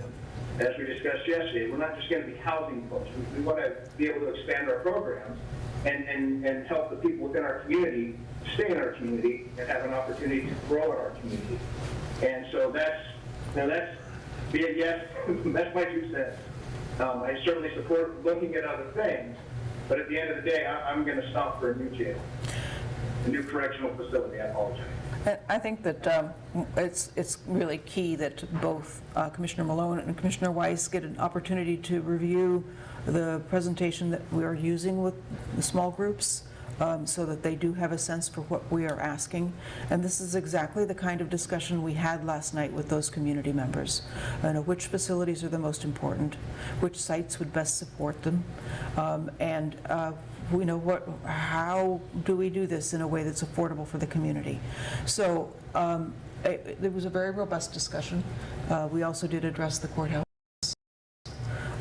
And I think that once you both see that, you'll have a better appreciation for the decision space, and that we need to talk to the community about this. We're going to hear a variety of perspectives, and we don't need to make final decisions until the fall. And that's what's outlined in terms of timeline in that presentation as well. But it helps to simplify a couple of those discussion points that are in that presentation if we can at least make the distinction that Nick is asking us to make. And there's no question in my mind that the correctional facility is that's not under discussion. That's just in the ask next May, and what we're discussing is what else goes with that piece. So rest assured, and that's what we're doing, is coming up with a priority list, and the correctional facility is at the top of the list, both in my mind and in Nick's one-page sheet that I need a new copy of because I've got so many notes on it. So yeah, I would appreciate more, and we need more discussion that just what's in the ask next May and what doesn't make the cut at that time, or do alternative ways of getting that piece done. But, I think So, Commissioner Weiss, in terms of meeting your needs, and I am empathetic to the complexity of this program and bond measure, it sounds like you would like to meet one-on-one, is that correct? Yes, please.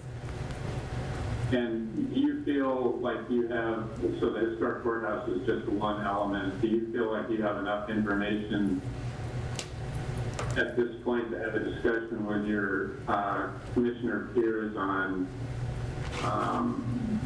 the prioritization and the prioritization of facilities in the bond?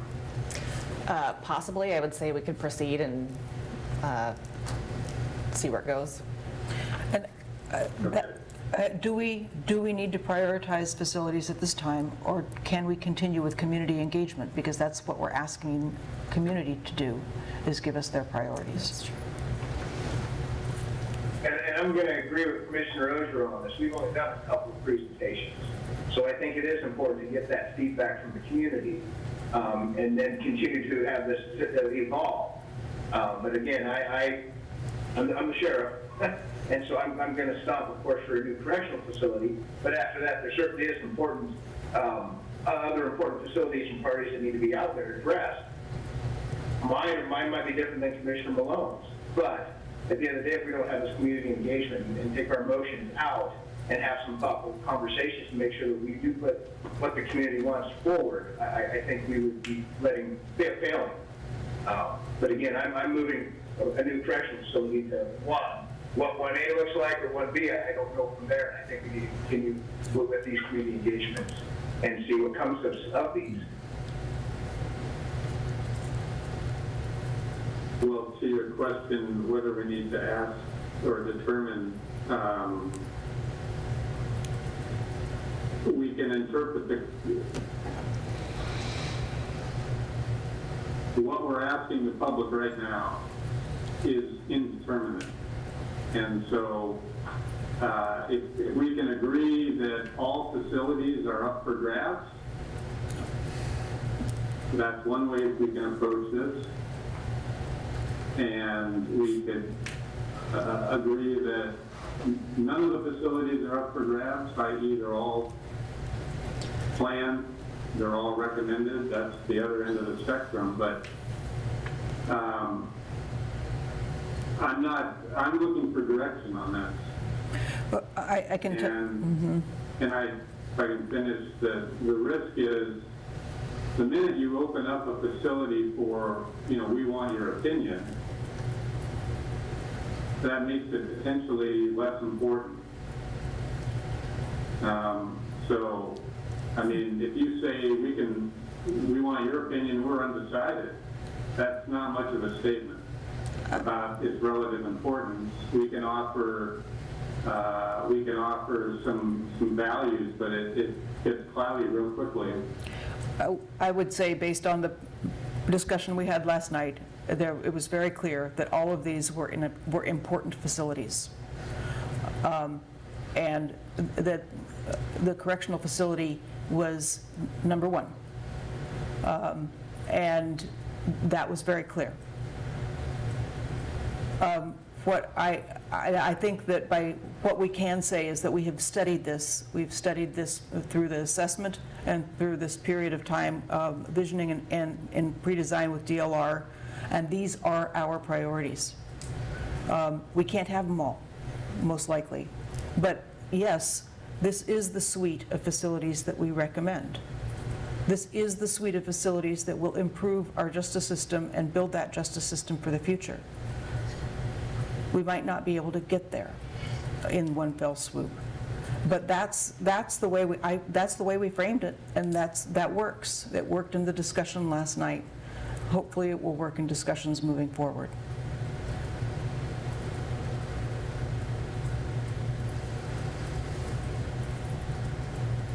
Well, I'm glad that it worked last night. I'm just going to say that we have not reached a decision on that positioning relative to our public outreach. That's the purpose of the conversation today. And so... So I mean, we could just, us three commissioners could make a motion and that would make a decision. Is that correct? We could say, Yep. Make a motion to go out and ask this. I mean, is that helpful, or? I mean, well, it is helpful. Yeah, I'm asking the commissioners to have some alignment on what we're asking the public, and I will share that the recommendation from the ops team was that all of these facilities are important and should be included in the bond, and they can be included in the bond for less than $100 million. Would you like to make a motion? I I need to talk to Nick because there are things that I would like to express and explain that would be better said not on a public meeting. Well, and I would like to see, you just mentioned we can have the facilities that we want, that we think we need, and the price tag is less than 100 million, and I'd like to see, like I say, a clean spreadsheet that lays that out. And I may have it in front of me, but it's not clear which pieces are in and which aren't. So I'm with Commissioner Wise, not ready to say yes to something that's not clear to me at this point. Okay. Well, I'm happy to sit down with both of you individually to walk through it. Okay. That'd be great. Okay. I'll arrange to do that.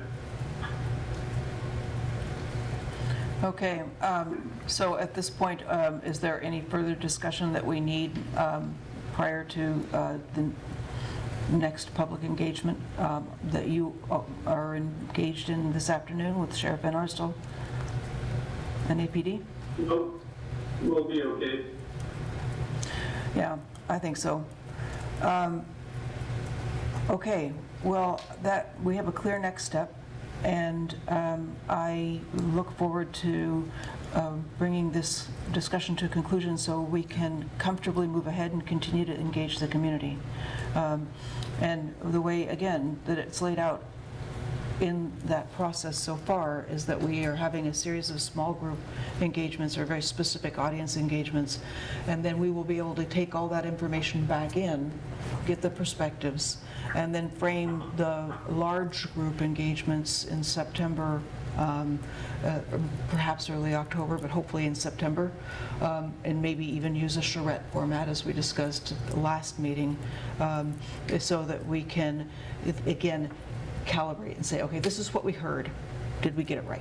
And at that point, I think that we are most likely to have a preferred list, a price, more of a price tag, because we will have a better sense for what where we're going. But that's my perspective. So with that, if there aren't further questions, I think we can call this part of our meeting complete. Nick? Thank you. Any further input from either Lilia or Alyssa? Okay. And for me, Commissioner, I just thought that it would be appropriate for me to just be aware of the conversation, since Alyssa is really leading the public engagement component. So I would like to extend an invitation to Commissioner Wise to meet one-on-one with Alyssa to also express any, concerns, feedback, expectations that you might have, because we definitely want to make sure that we're hitting the mark on that. And same for you as well, Commissioner Malone, certainly. Thanks for the opportunity. Thank you. I would definitely appreciate that. That sounds good. Okay, thank you. We will then move into our info sharing section of our Take a 5-minute break. agenda, and we can take a 5-minute break. And I think what we'll do is we'll plan on winding up by noon, but 5-minute break now.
Okay, we're back. We have just 20 minutes left and time for our information sharing. Would you like to start, Commissioner Malone? Certainly. Oop, I'll even turn my mic on. I guess because it's summertime, the theme is tours, so we've been getting out and about. Had a nice couple of weeks ago in the Starker bus, pretty much an annual forestry tour, and at least part of the theme was evacuation routes in our area, which has been something that we've been discussing and trying to figure out how to solve some of these housing areas that have one road in and one road out. And so we actually got to go from the Corvallis side to the Wren side, and it's a road that's not, you can walk on it, but it's not in use, has some gates, but just to see what kind of shape and what that particular route looks like. And so it's nice to get out of the office and from looking at maps and kind of thinking you have some notion what it's like, and get out and actually tour. Let's see what else. I guess I mentioned earlier the tour of the jail, and it is a jail, and we just had the discussion of nomenclature, jail versus correctional facility, and because of the lack of space in the current facility, it is a jail, and kind of minimal space for programs or counseling or things that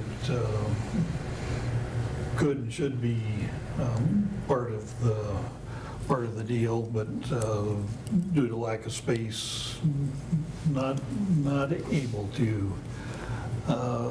And last Saturday, got to meet with Representative Rayfield and get some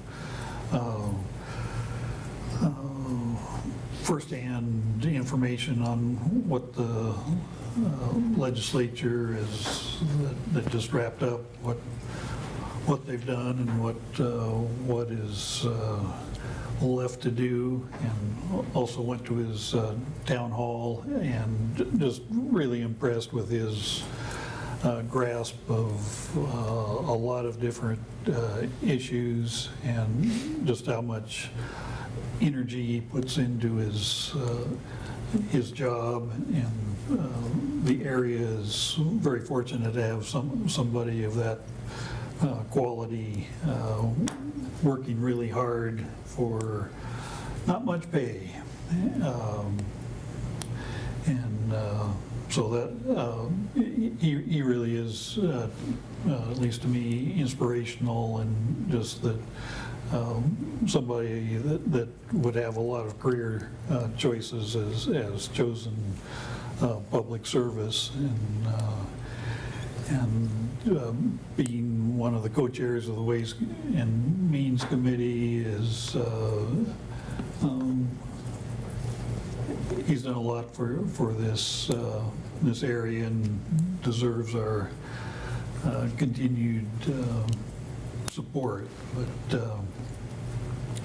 I guess the other thing that's happened last month is Benton County received a community pass grant of $990,000, which will help pave a section of the Corvallis to Albany path, and I think that will get us from Conifer to Merloy. So that's kind of an ongoing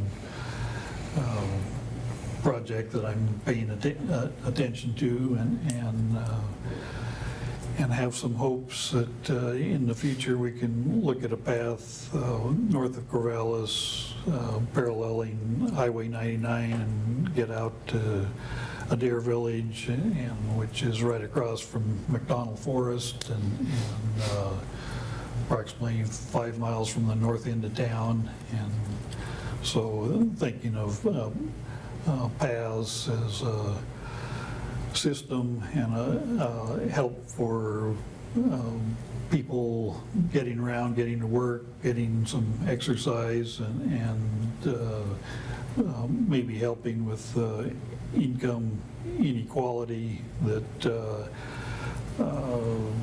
trying to make it possible to get around our area without a car, or for a couple, maybe being able to have one car for 2 people, and like our sustainability head, Sean McGuire, does.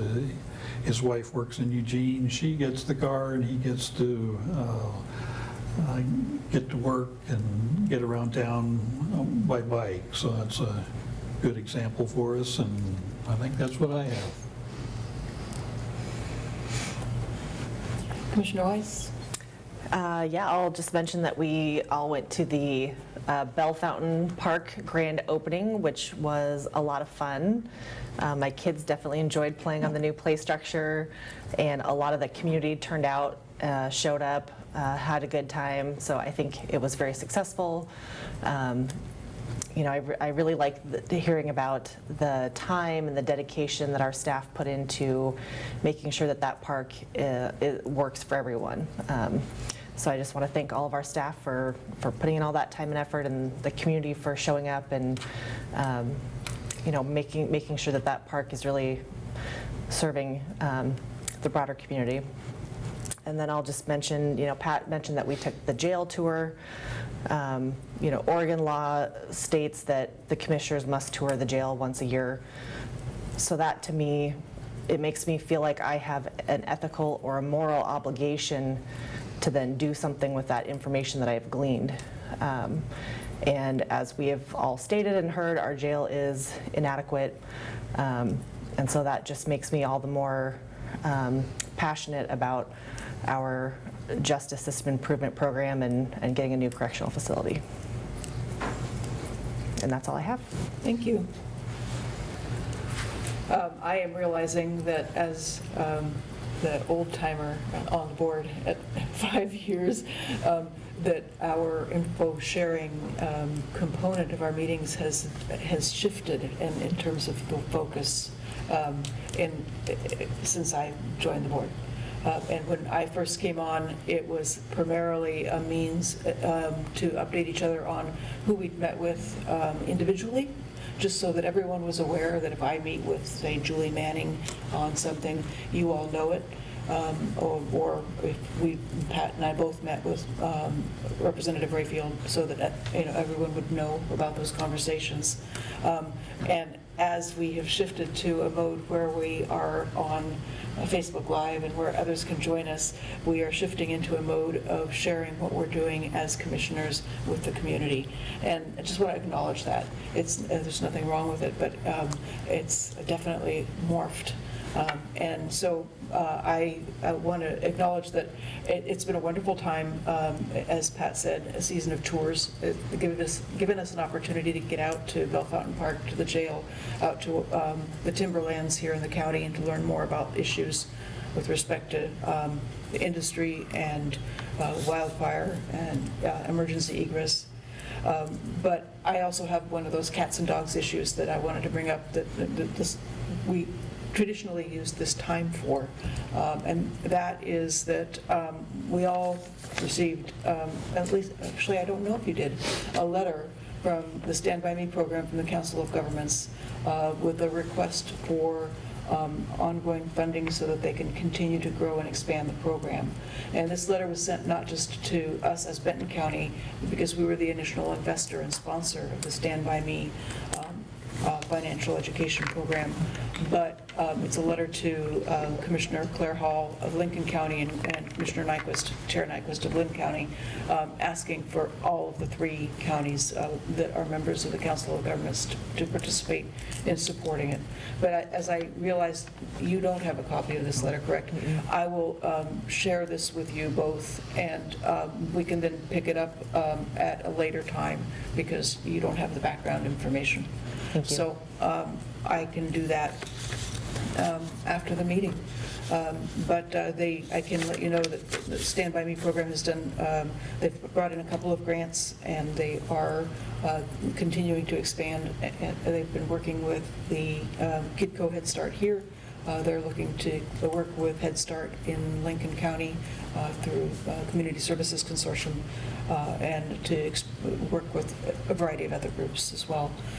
So I'm excited about that. We'll see where we can go with continuing to launch that program so that we can help families across the 3 counties with financial stability, which will also help with that, those challenges of housing stability and education that are necessary to keep people from becoming justice involved.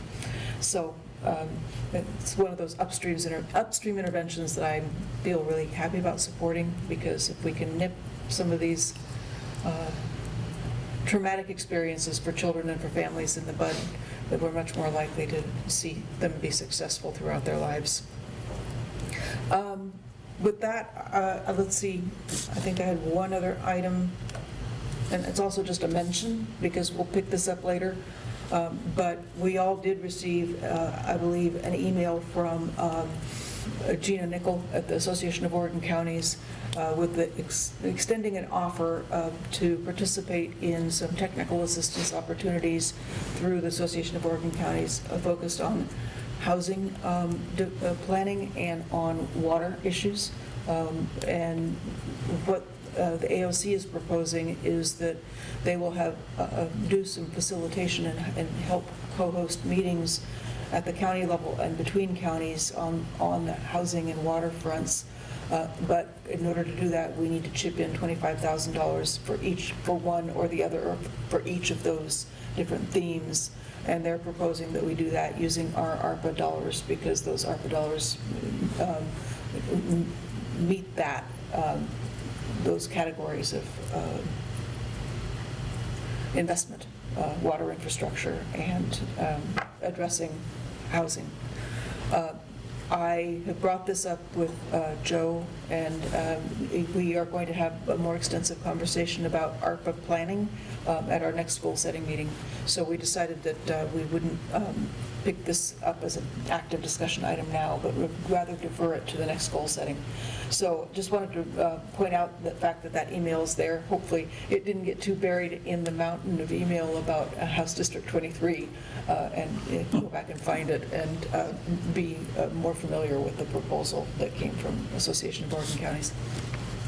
Thank you for highlighting that, because I'm still wading through. Yeah, I find that one of the most useful tools in my Outlook mail is the unread mail. And if I sort everything by unread mail, then I find some hidden gems. Sometimes it's one of those, oh, yes, I need to get to that. So, yeah. That's all I have. You jarred my memory. A few days before the 4th of July, we had several requests for the county to ban fireworks, and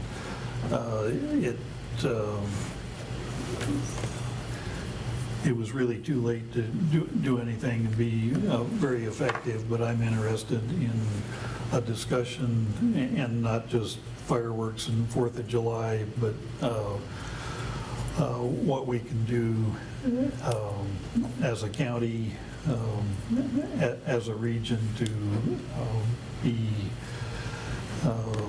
more aware of wildfire risks and what we can do individually and as a group to mitigate wildfire potential, and thinking we have some time. We have our friends at the Oregon Department of Forestry.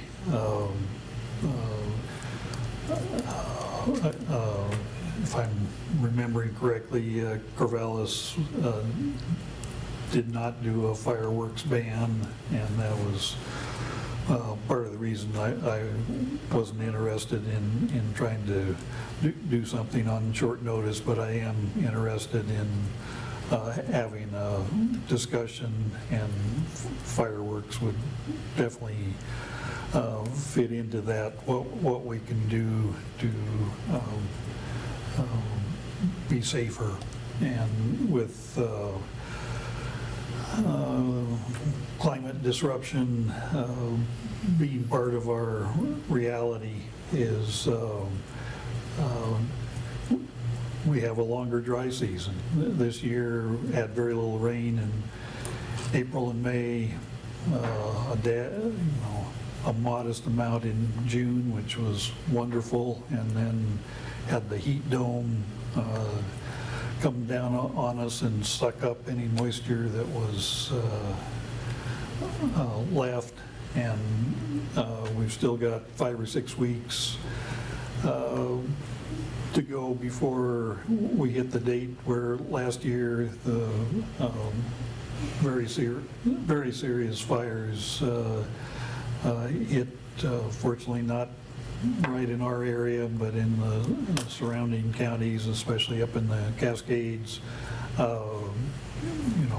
We have to have this on our radar. We can't say, well, it'll go back to like the weather we used to have, and kind of wet springs most of the time, and so the dry season was 2 or 3 months maximum, and now we have 4 or 5 months to contend with, and I think we need to